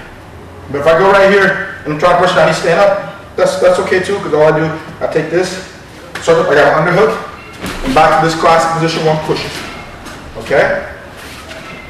So I'm out, I'm going here, I'm going here. Because here he doesn't have anything. If I do this, he's still got everything. He can do it outside, so just sweep around and take a single leg. Sweep around this way and take a single leg. He still got that. But watch this way. If I go here, sweep around. You understand? He can't get his hand free to do it, and I'm not holding it very tight. So I'm right here. The way I'll do it, as soon as someone says ready, go, wrestle, grapple, whatever, I come up, I go here, I take a hold. Now what I've done is, instead of wrestling his whole entire body, I'm only wrestling half of his body. Because this is gone, he can't do anything with that. So next thing I want to do is, I go right in here, to this, to here, to drive him, wait for him to take a step inside, and I got the takedown from the single legs. Okay? And those are very important, all those ties, all the setups, and a real good place to start to learn your grappling is from this section alone. Just setting up, tying up correctly, good hand control. So practice and practice and practice and get this part down. Because once you're doing this well, all the other stuff will come a lot easier.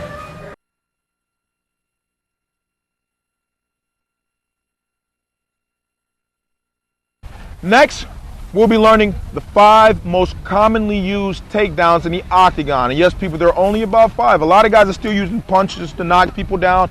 A lot of the jiu-jitsu guys are still falling to the backs looking for submissions. But the takedowns, there are only about 5. And these are the 5 that are used by a lot of the greats, the Mark Kerrs, the Vitor Belforts, the Zamario Sperry's, Tito Ortiz. These are the ones you want to pay special attention to. These are the ones you want to try and do over and over and over again, because it will help you in no-holds-barred fighting. First, we're going to start with the double leg for vale-tudо fighting.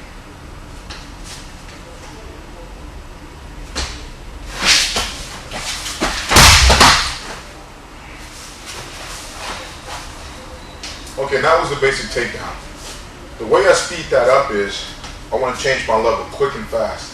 When I'm looking at my opponent, I want to disappear. I want to be in his eyesight, then I'm going to drop down as fast as possible. I don't want to just bend down, like just go down right here. I want to leave my feet and drop quickly. This way, when if I'm sitting here talking to Eric, we're boxing, we're fighting, and he's looking at me, the thing I want to do is I want to disappear as quickly as possible. So when he goes here, oh, it's too late. I've shot the double, and hopefully I've taken him down. So I'm gonna do it one more time. Let's stand about right here. You ready? You stand right here. Right where I can pretty much in valley to right where I can almost punch him. I can shoot here. Don't just drop real fast. Boom. Go here. Okay? And the mechanics of that are, and I'll show them, I'll demonstrate slowly. I'm here. The first thing I want to do, notice my legs are, about shoulder width apart. Just like the same as I'm boxing, same position. All I want to keep my hands up and drop to here. And I still have my guard right here. Now all I want to do is push off of this foot straight here. And this foot right here, and just drag it up slowly now to here. My head is tight against his waist, against his hip right here. Now what I want to do is I just want to pick up and drive that way with this leg. Pick up here, drive right here. Okay, from here, notice I'm keeping my head tight to him. My head is what breaks his balance. So it makes his body do this. Okay? Show it one more time. Okay? Right here. Notice I don't pick up this leg right here. I leave it down. So now the only thing I want to do is keep driving with my head, and then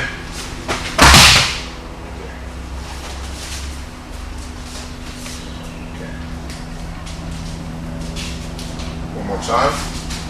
This time, notice when I go in and the first thing I do is I keep my head right tight to him right here. I gotta hit him here, so I'm gonna do this. Okay.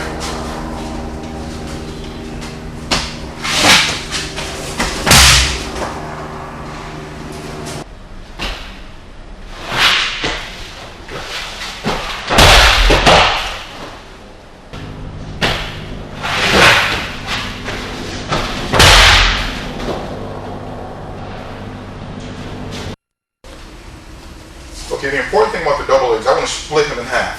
I don't want to shoot here, right towards this leg. I don't have anything. I don't want to shoot, if he's standing right here, I don't want to, if he's standing right here, I don't want to shoot this way, to this leg. I want to split him. If he's right here, if he stays right here, and I go to here, I can still shoot my double leg, as long as I split him this way. Don't if it goes here. If I'm right here, or if I go to this side, if he doesn't move, and still, as long as I split him this way, I can still shoot the double leg from here, as well as from here. From right here, I'm just going dropping, boom. Do the same with boxing. He's facing me right here. I'll stay there. If he's there, I still want to split him the same way. Right here, boom, to here again. And notice, in back, when I grab him, when not on the double leg, another mistake a lot of people make is they try to grab with their hands. The hands are not strong enough to grab his leg, because if I do this, if he pulls his leg back, my fingers will just let go. So the thing I want to do is we call grapevine. So when I drop down to shoot, change levels, I come in, I come here. And I almost want to like karate chop right here to make his knees bend. And from here, I start to move. I'm not here. And I'm always at the knee, right here. From here, I'll just take this and I'll lift it. Look out, I'm not lifting with my hand either. I'm lifting with this. This is here, and I got one here. Now all I do is just lift with the grapevine. It's a lot stronger than trying to lift like this. If I try to lift like this, it's going to slip. And if I go down here, here, here, on grapevine, now I can do it.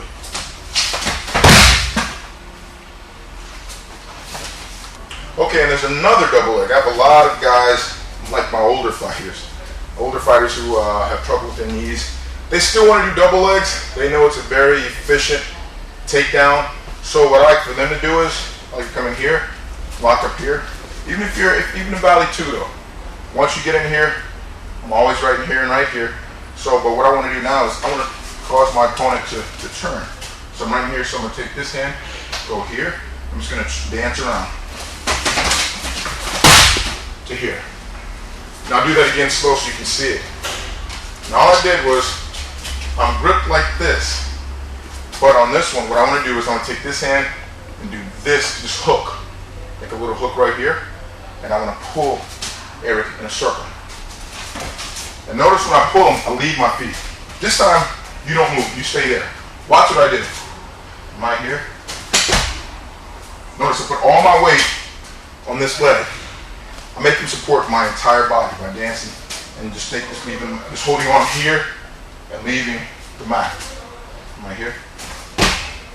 Go in a circle with me. Go in a circle.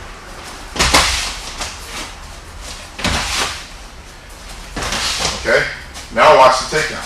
I'm right here. I'm gonna dance him around. Right here. The minute he stops, change levels and drive. Come on. I'm right here. I'm right here. All this, I want to notice when I'm stopping close to him, I'm not dancing way out here. I'm right here. Nice and close. Nice and close. Staying close. My arms are like this, not here. I'm right here. I'm doing this right here. From here, all of a sudden I'm straight down. My head right in the stomach. And just right there. Okay. One more time.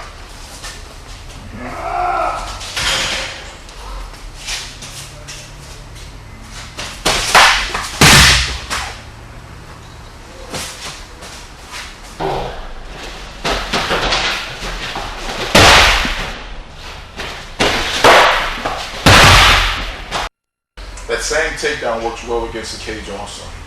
And notice in here, I'm keeping my leg in, I'm keeping a good underhook, not over here, but right here, not under his back right here. This isn't where I want to be. I want to be here, but I want to be here. I'm keeping this leg in. If I don't put this leg in, he can escape off the cage. He can just circle around and put me against the cage. Okay? But as long as I keep my leg in here, if this leg is in here nice and tight, I can punch. If he tries to go that way, he can't really do it. If he lifts his leg to go that way, lift the leg to go, I'm going to do this, sweep him down, for the takedown. Okay, if he tries to go this way, I can hip toss. Okay? Okay? I'm here, I'm controlling. So, I want a takedown. I don't want to just, I see a lot of guys, they drive guys to the cage or to the ring and they can't take him down in here. Because this guy will have this real tight. You're trying to get down. The thing we forget to do is turn his hand down. So from right here, all I'm going to do is get my double leg, just keep this leg in, turn this leg down, leave my feet again. Here. From right here. One more time. Let me show you. All I'm doing is turning my hand down. He's got this real, I'm doing this. A lot of guys do this. They're against the cage, doing this to the cage to takedown. All I do is I turn this down. Here to here. From here, I just lift up.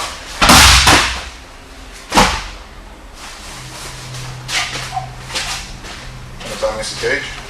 I'm here, he's got this tight, he's fighting. He won't let me go. I don't want to let him off the cage, so I have to get a takedown. Why get a guy all the way this far and I get the takedown? So I'm here, turn my hand down, and drop it.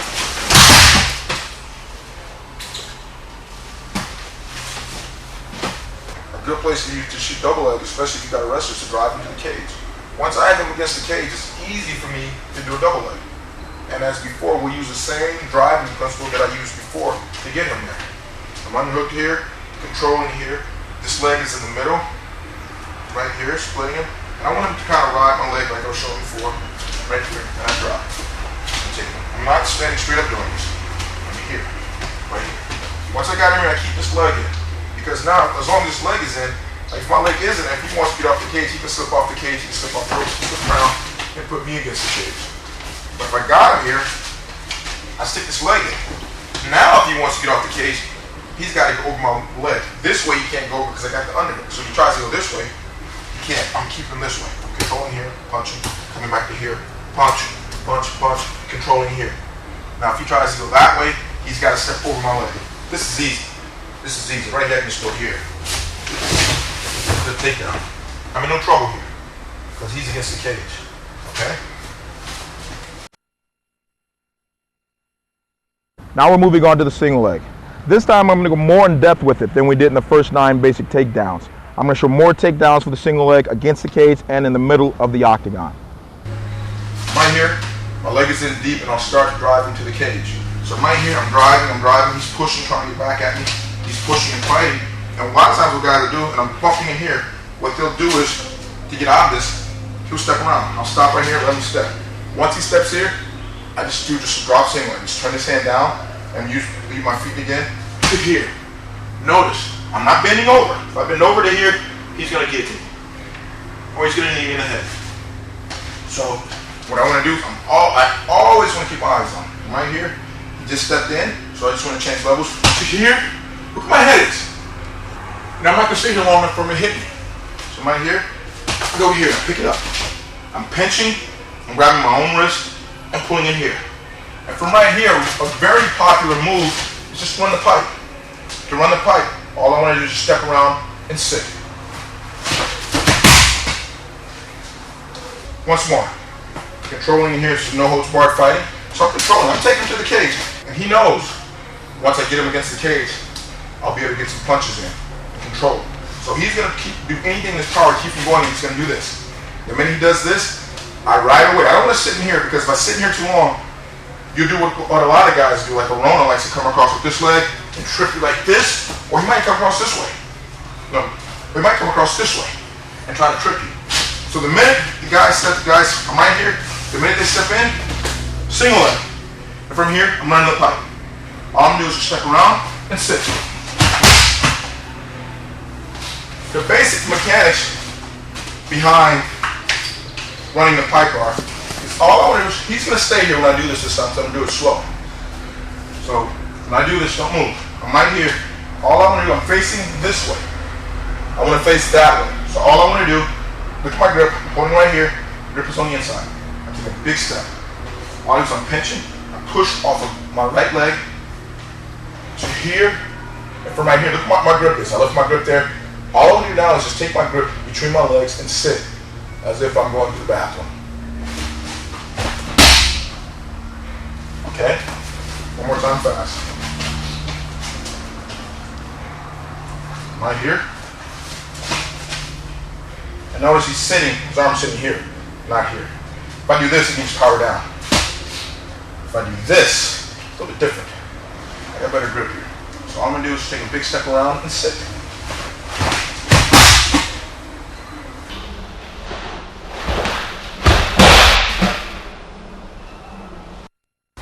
And now, against the cage. One thing about against the cage, like I said before, if you're a non-wrestler, it's a great place to wrestle. This guy can't sprawl. He's got no place to go. So from right here, I'll do the same thing. I'll step out, and I'll just drop down to a single leg. Suppose he's really tough in here. I'm controlling, trying to control. I'm right here. I'll step out, do the same thing. Pull the single leg. Keeping him against the cage once more with my head. And from right here, there are a couple things I can do. I can run the pipe, but what I like to show top team guys from here is to take this leg to the outside, because he's against the defense. It's easier just to take this outside and sit it on my hip. It's like sitting on my hip right now. I'm inside, and now when I step outside, he steps in, because he's going to try to get off the fence. When I get right here, the minute he steps out, I drop down for the single leg. And notice I go here to here. Pull up, and I keep him against the fence with my head. Now, the only thing I'm going to do is I'm going to take this leg and rip it out. Whip it up to my back. First, I'll show you this move here. I'll show it out here again. Then I'll go back against the cage and show it to you again. I'm right here. This is our imaginary cage again. His back is against it. I'm right here. The thing I want to do is step back and give his leg room to come out. Right here. Then I rip it up. And the object of this move is not to pull his leg to here so it sits on my back. The object of this move is to pull the leg up so he falls down. So I'm going to pull it to the ceiling. That's what I want to do. Right here, when I step, I want to work as high as I can. Here. That's the object. But we all know there's some tough guys in the octagon, tough guys in the ring. When you rip it up, tougher guys aren't going to fall. They're going to stay with their backs against the cage. I'm right here. Rip it up, you may not fall. It's got good balance. Some guys will. I got right here. The thing I want to do now is I'm sticking notice with my hips right here. This is helping me to keep it up. Because with this move, I'm going to have to use it with one hand. So this hand right here is still trying to keep up in here like this. I don't want to be here. If I'm here, he might get a step down. But if I can really keep it up like this, it's my elbow. My elbow supports it, okay? Okay, now that you know how to get the leg to the outside and how to get to it, the thing I want to do now is take him down. So once I ripped it up, he didn't fall. I got a couple things I can do here. I can attack his head, you know I like to do that. And by doing that, what I'll do is rather than just going like this, I don't want to do this to be a good jiu-jitsu guy. If I just grab like this, I'm in trouble. I will attack his head with my arm at an angle, right here. His head. I'll just pull it down right here. As far as it can go, here. Okay. Another thing I can do from here, if I have it, is I can inside trip. Right here. If I take it out, I'm going to inside trip this time. Inside trip right here, I can't. So all I want to do is, I'm going to step here, face that way. Now I'm facing the wall. I want to try to face the other end of the ring. And all I'm going to do is this hand right here, under his arm or his head, or probably under him right here. And I step in and trip here. Just like this. And I don't fall with him. One more time. Here, right here, and push. Or punch. So he's down.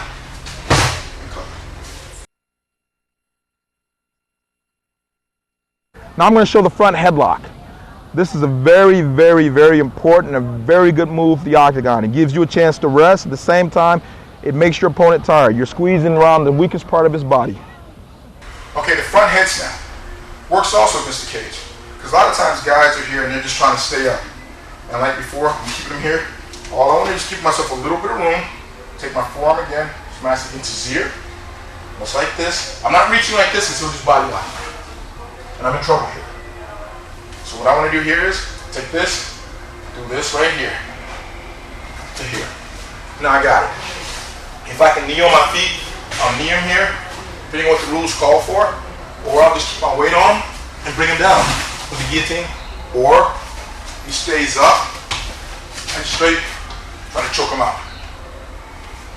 Okay. And also, this move works really well also out, or any time of clinch. So it looks like his head is down. Boom. Right here. Or if we're locked right here, we're right here, I'm just going here.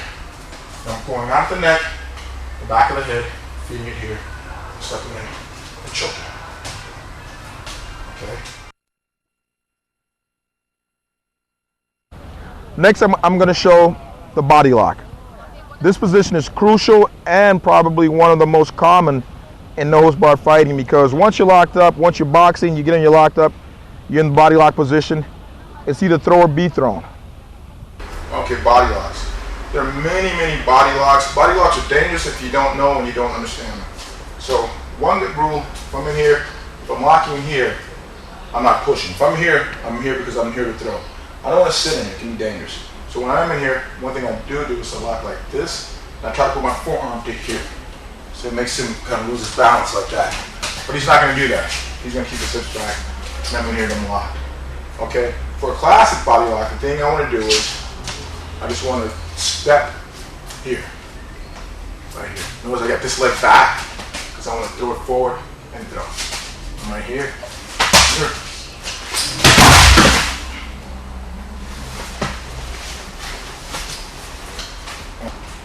I'm right here.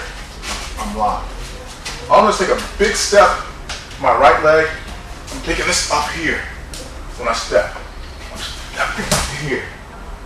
And when I step, all my weight is here. This time Eric's going to support my weight. Let's go from this side so you can see. I'm right here. Step. Take a big step to here. Like this. This is where I want to be. I'm right here. All I want to do is my heels and just throw. Just put my hips, off my hips and go. And throw.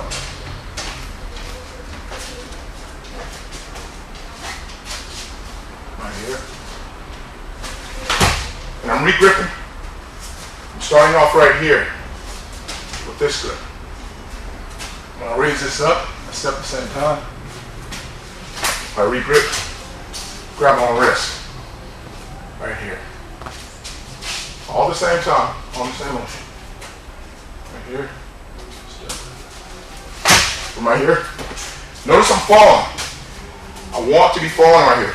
Because if I'm not falling, means I'm right here. A lot of guys are winning right here. This guy pulls his arm out and just guillotine. coming on my head. Now get out of it. So the thing I want to do is, I want to go here, come lean back, and my hips hit here.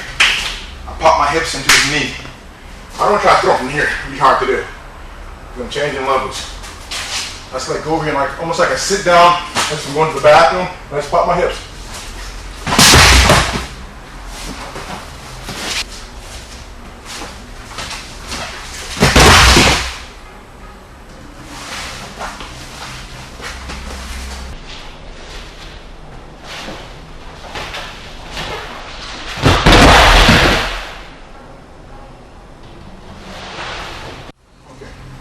Another thing we can do from here, a lot of positions I see people in, a lot of guys get here and can't get takedowns. One thing about this position, the only time I'll ever be right here is if I know that if I'm going for a takedown. But normally I want to be here. If I go here, he just get his hips back and maybe get out of it. So I got too much to fight. But if I go here, he go take his hips back, no problem. Matter of fact, this can help me. Right here, if I want, I can go back to the guillotine. I go from right here, I like with my hands, pull down the shoulders here, take the guillotine. Get my hips back. One more time. Then right here, he tries to get out, tries to run out.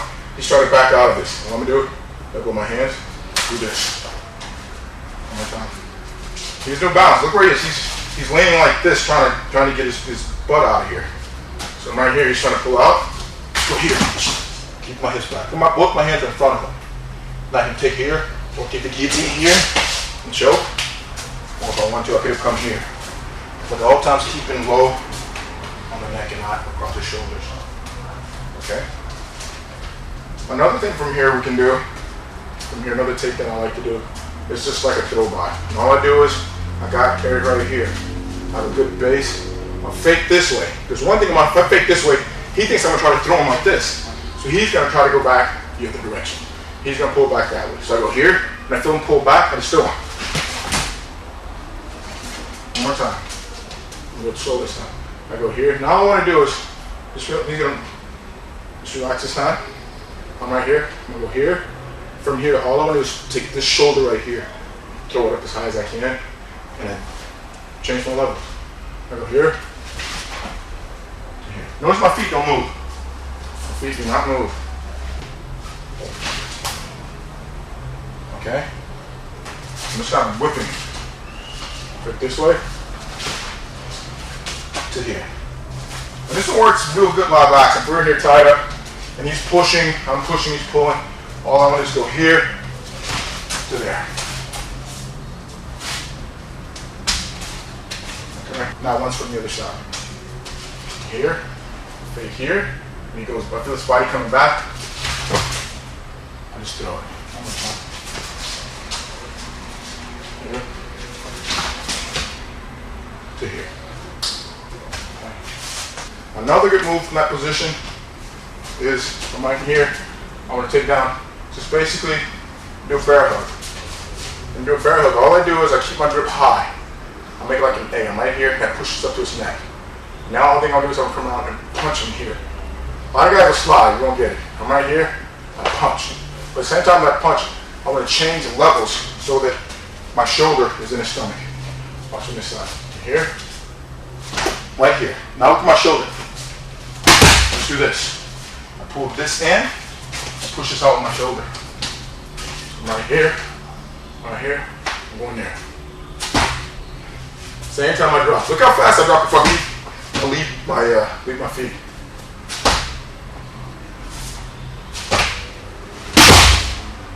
Take down. One more time. Just go down with you.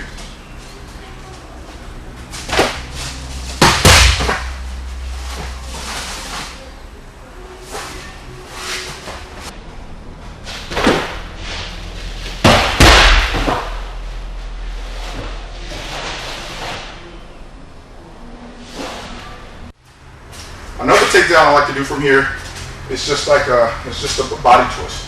I'm in here, got my arms locked, I step in deep, and I start twisting. Just twist. Over here. Okay.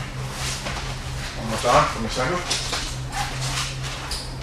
I'm out of here, he's getting his hips back, no problem. Step in here. Now I'm just twist. Twist straight down. Now from this angle, I want to get in here, step in deep, and just twist straight down. Look at my legs. I have a wide base, and I'm just trying to feet this way and pull with my arms. Here.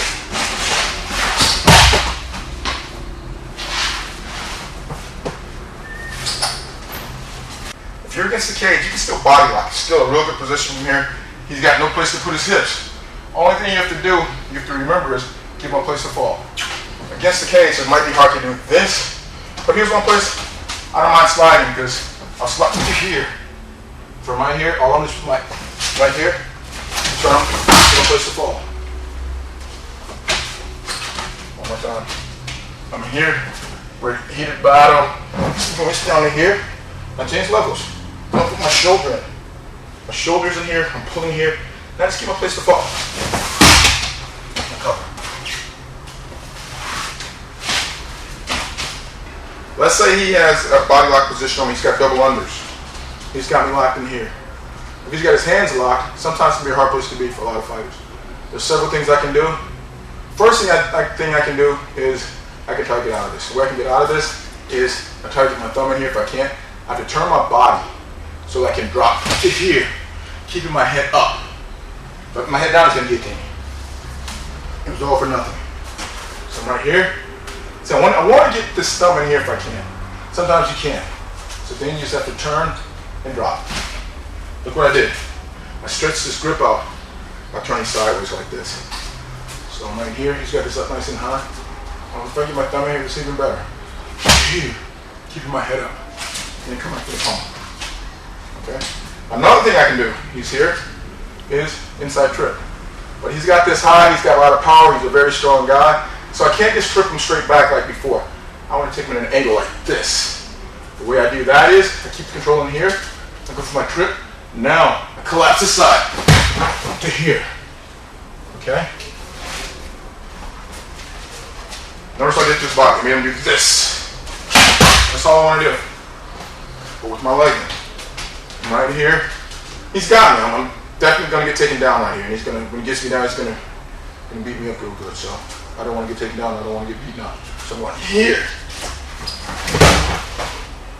to here. I'm in his guard, but he's not on top of me pummeling. Okay? Another thing from here is just a throw. When I throw, all I do is I try to get my hands. When I throw, all I try to see my hands under here and like this. You can't do it. It's going to be hard, but I get pretty much thumbs up in here. See that thumb, this thing, right here. These guys lock still tight. Now all I want to do is step here and sit.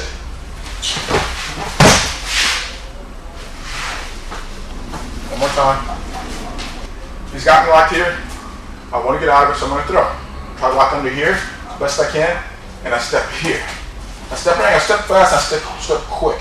Even if his leg is back, if he's got his leg back, no problem. I'm still going to do it. I'm right here, take a big step to here, and then. One more time. He's got me here. A lot of guys will try to salto from here. This is a little bit easier. I'm right here, so step to here. Nice and quick. Here, here. Nice and tight. Another thing I can do from in here, he's locked in here. A lot of times, the element of surprise. Well, all I'll do is, I'll attack his head and his hip at the same time. I'm right here, got my hands, and just attack both. Notice, I'm not doing this. I'm not just in there pushing and pulling his head. It's the element of surprise. I'm here, I take this hand, about 6 inches, 7 inches from his head. This one weight about equal distance from his hip, and at the same time, I do this. At the ear, the top, just above the ear. Here, so the head does this, and the hip goes back. Just enough to shock him. If you've got this nice and high in here, I'm right here and one out. Okay. That may look a wee bit cheesy, but it works. Try it. Okay.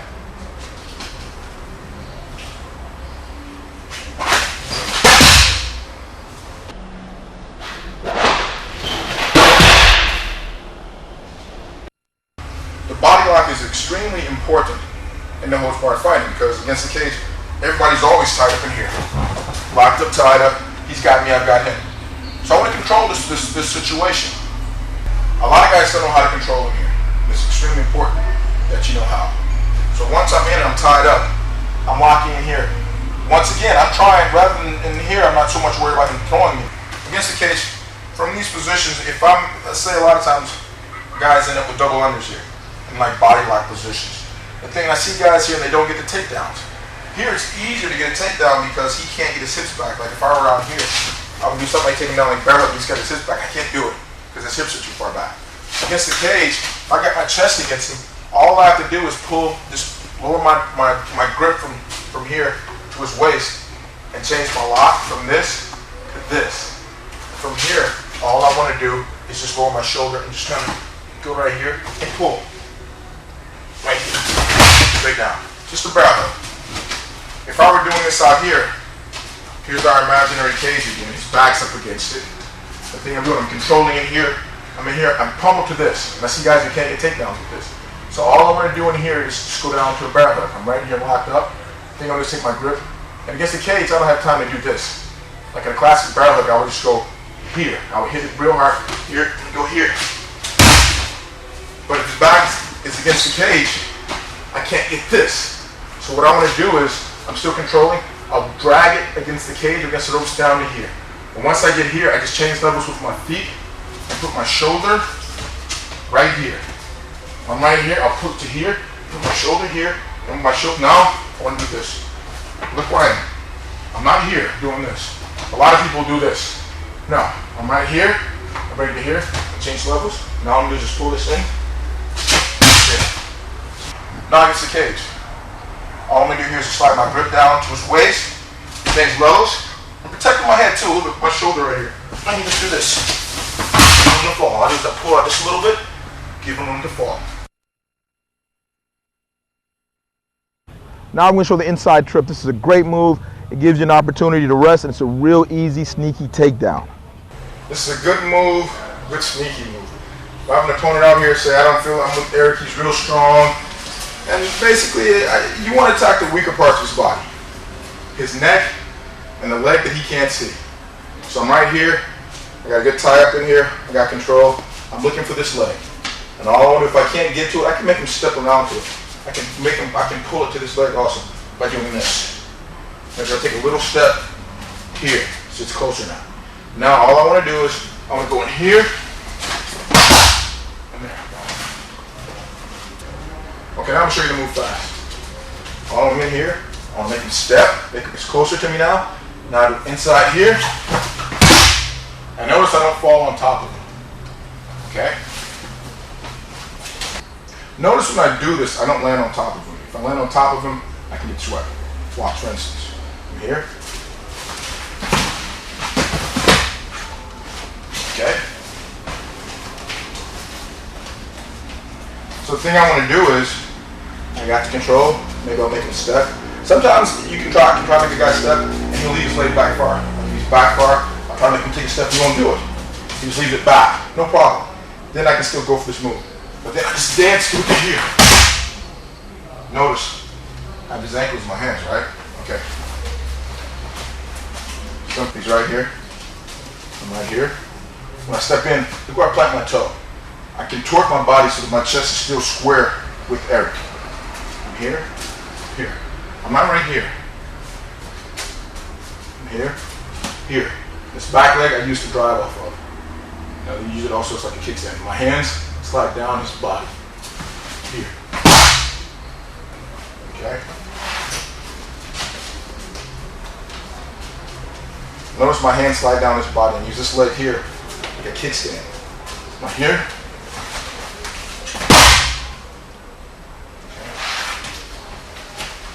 I want to try not to collapse both knees when I do this move.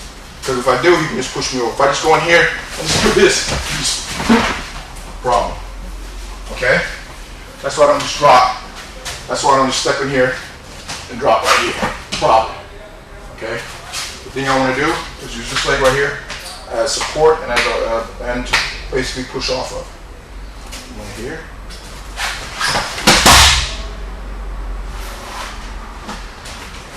This time, notice when I do it, my hands are going to slide down his body to his heels. So if Eric steps out, I can still trip him. So this time I'm going to do it slow, and he's going to step out with this leg. I'm going to demonstrate what my hands do. There. Catching him at the heels. This move works well against the cage also. It's a good sneaky move. Try it, you'll like it.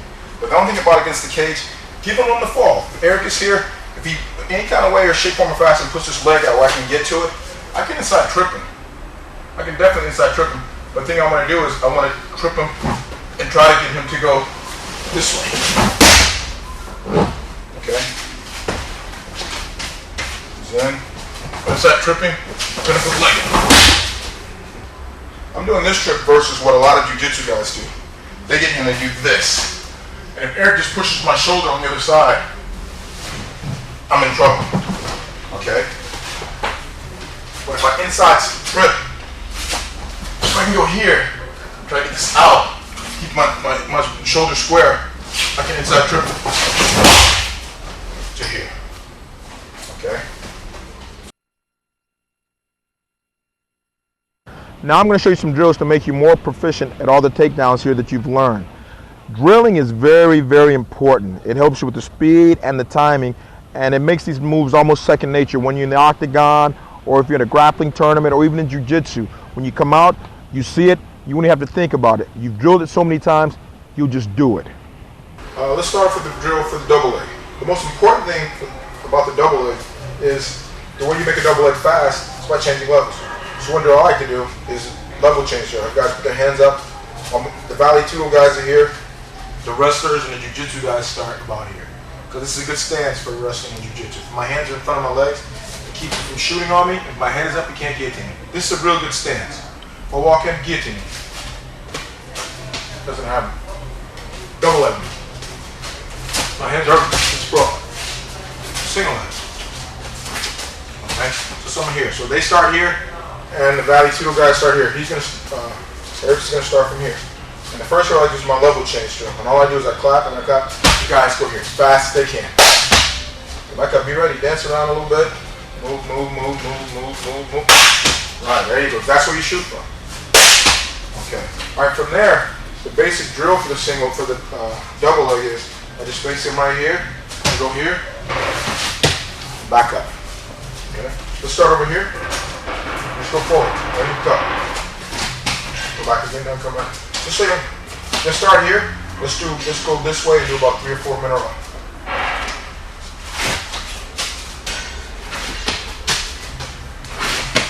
Come back, let's start a little bit faster. Let's start from here. Let's see you grab the leg out from right here. I like this one here.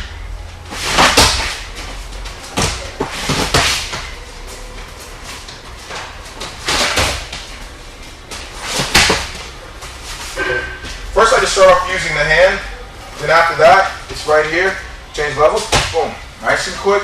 Here. And notice I'm not going here. I'm not going here. I'm not going here. Because I'm going backwards. My opponent's in front of me. I want to drop and go forward. So I want to drop right wham. I want to drop here to here. Or here. And shoot. Okay. So real good drill. Vale-tudо. Here.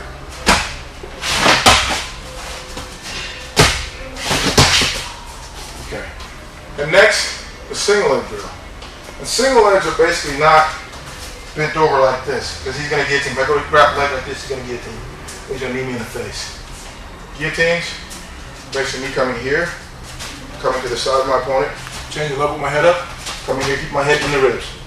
Then come back to the other side, to here, come back to the other side to here, grab my own wrist, pinch it. So, the drill I like to do from here is every time Eric grabs a single leg, I come here and I break it there. So Eric comes to the other side, I grab the wrist, I'm grabbing here, grab here. Go ahead, keep going.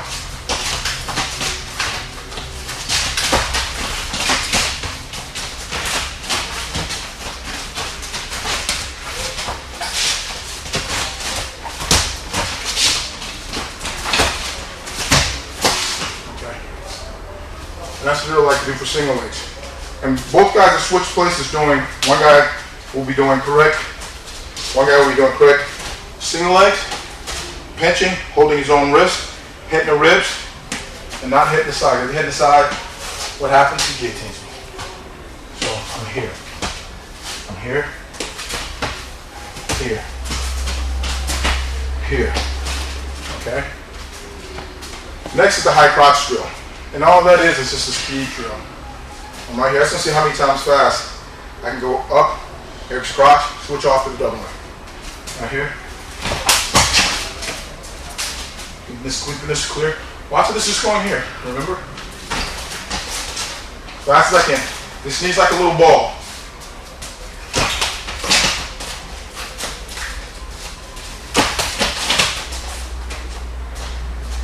Next thing we're going to do is the duck under drill.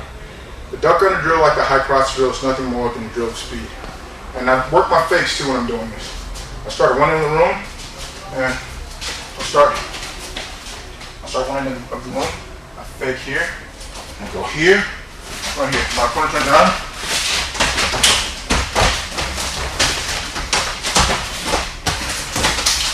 Keep going back to the top and ducking.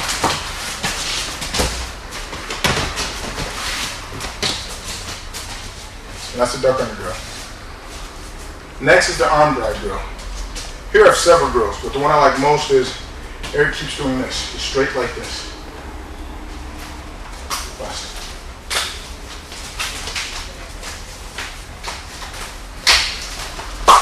Fast. And all I'm doing is going here. He reaches, going here. Here. Here, here, here, here. Notice I'm knocking it off, coming in here. Looking for the control. The move is here. Another drill is a little bit slower.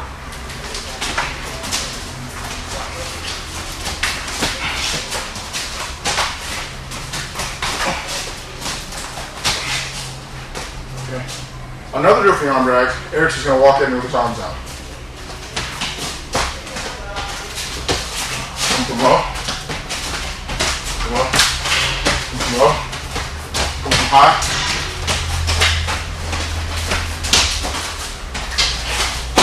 Okay. Next is the headlock body lock drill. This drill I do by myself. All I do is start like this, like as if I'm wrestling. I walk and I practice my back step. Right here. The hip toss. Hip lock. Hip toss. Hip lock. Okay. The next drill we do from there, I need a partner. And all Eric does is he holds my arm, and I just practice my hip popping for throwing. Throw my head back as far as I can.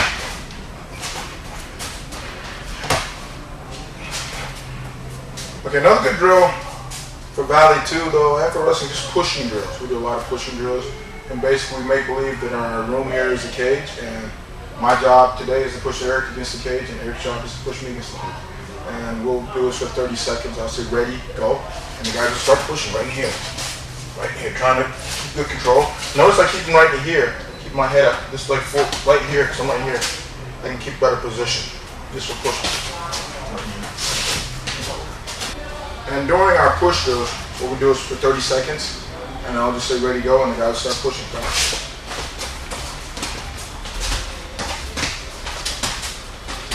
To the cage. And once we get here, this is when we go for our takedowns. We'll do this with 30-second goes this way. And the important thing about the pushing is, if I'm tied up, we're classic over under right here. The leg that I can see is forward, and my thumb, I'm gonna get it in here. I'm like this. I'm not like this. I'm not here. I'm like this. Because if Eric goes to push him, he'll push me. No, he's really only pushing me with one arm. That's this one over here. Because he go to push. He goes to push, I do this. So he just drives back like this. Plus I got the control. If he tries to punch me, I got the control here too. He tries to leverage the punch, he goes to punch. Go to pull punch. I'm right here. That's really gonna take him to the cage. Okay? Another drill is, or a way to push, is I'll come in here and try to get this kind of positioning right here. So I've got one leg deep, and pushing here, controlling, punching, go here, punching, and right here, to here, and just pushing and driving to the cage. So if I can get in position right here, I'm deep here, controlling here. But if we're square, if he steps around and squares up, then I'm going to change my legs. You see that? I changed my legs. But if I can force him out to here, I got the better position. Because right now, look where I am. I'm right here. I'm pushing right here. Keep my head up. Changing levels with my leg. Just, okay, let's suppose this was an imaginary door. And somebody was on the other side of the door and they want to come in and harm me. Where would I be? Same place. I'd be right here. I wouldn't be pushing like this. Some guys push like that. They're right here and they're pushing like this. And all he's got to do really just snap me down and take a guillotine or knee me in the head or whatever he wants to do. So the way to push is the same as the way to keep the door closed. One leg is for pushing, the back leg, and this leg over here is for support. I'm right here. If you try to snap me down right here, I got the support here. But if I move this out the way here, I snap me down, look what happens. Okay? So I gotta have the support leg. Same way. I'm right here, got my support leg, the leg I can see. But if I can go to here, look where he is now. I'm gonna show you what we're doing right now. We're doing push. If you push him, not push me. He's nothing to push me with right now. You know why? Because right here, if I'm right here, and he's right here, that means he's pushing like this. He might as well be like this, and I'm right here. Who's gonna win this? Push me. I'm gonna win because I'm right here. Look where he is. That's what happens from right here. Same thing. Same exact thing. You notice that? I'm right here. Watch my leg go. Chill, right here. Okay? Who's gonna win this time? Because I'm lower. Okay? Another good drill we do for vale-tudо is we'll lock up and say Eric's job. Eric is a boxer or Muay Thai guy. I'm a wrestler, grappler, jiu-jitsu guy. Okay, so I'll say I have 10 seconds to hold Eric, and Eric has 10 seconds to try to get away from my tie to this. Okay? So we'll start. Ready? Go. My job is to hold. He's fighting as hard as he can to get away. He's trying to get away. To there. Eric wins. Inside of 10 seconds, he got away. One more time. Ready? Go. Try to push away. Try to do it. Good. Beautiful. And that's the other drill. That one's just for trying to get away from really good grapplers back to the boxing game. And it's also a drill for the guy who's a grappler, who's fighting the Muay Thai guy. He doesn't want this Muay Thai guy to get away because if the Muay Thai guy gets away, he's gonna boom, boom, boom. So his job is to keep Eric in here nice and tight and drive him around for 10 seconds, try to get him to the cage or something like that. Drive him, drive him, drive him, drive him. Here. Right here. Boom. Single legs. Double legs. Another good drill for submission grappling is just hand fighting. Because if I come in here to grapple, a lot of guys, they're grappling like this. And they say that this guy has a good single leg or double leg. If I'm like this, it's easy for him to take a single leg. Okay, because I'm doing this. But if I come out and go here, now I do a single leg. Double leg. Doesn't have anything. Now all I'm doing is I'm grabbing this, nice and tight right here. I put these two fingers on top of these two fingers and let the other fingers just kind of lock or blend wherever they may. This way I got a better grip. I got a tighter grip. Nice and tight around here, not up here. So I'm grabbing here. Okay, and then the drill from right here, what I'll do is I'll try to get to here, and if he steps inside, I'll single leg. And I'll just grab right here. So this is the position here. So in order to get that, we do a drill. And the drill is basically to try to get to here. Ready? Go. To here. That's good. First person that can get to here. This is a good way to learn how to pummel. Okay? So the important thing about grappling is taking a hold. So when I come out against my opponent, the first thing, I don't want to come out here doing this, because if I do this, if he reaches, I can knee tap. He reaches both hands, I can double leg. You know what I'm saying? So you don't reach, you don't do this. First thing my coach always hollers at us when we went out was he'd say take a hold, grab something, which meant go here, grab the wrist. Because right now, he has nothing. So right here, I can go from here to here, to here, to here, to here, to here, from here to here, to everything. And all I did was simply by starting off with this. So the drill that we do a hand fighting drill. And the important thing, we say ready, go. And that's the first thing you want to do. From here, I'm going to go to here, but I'm the winner. Okay? So ready, go. Take double unders. Let me try this gunner.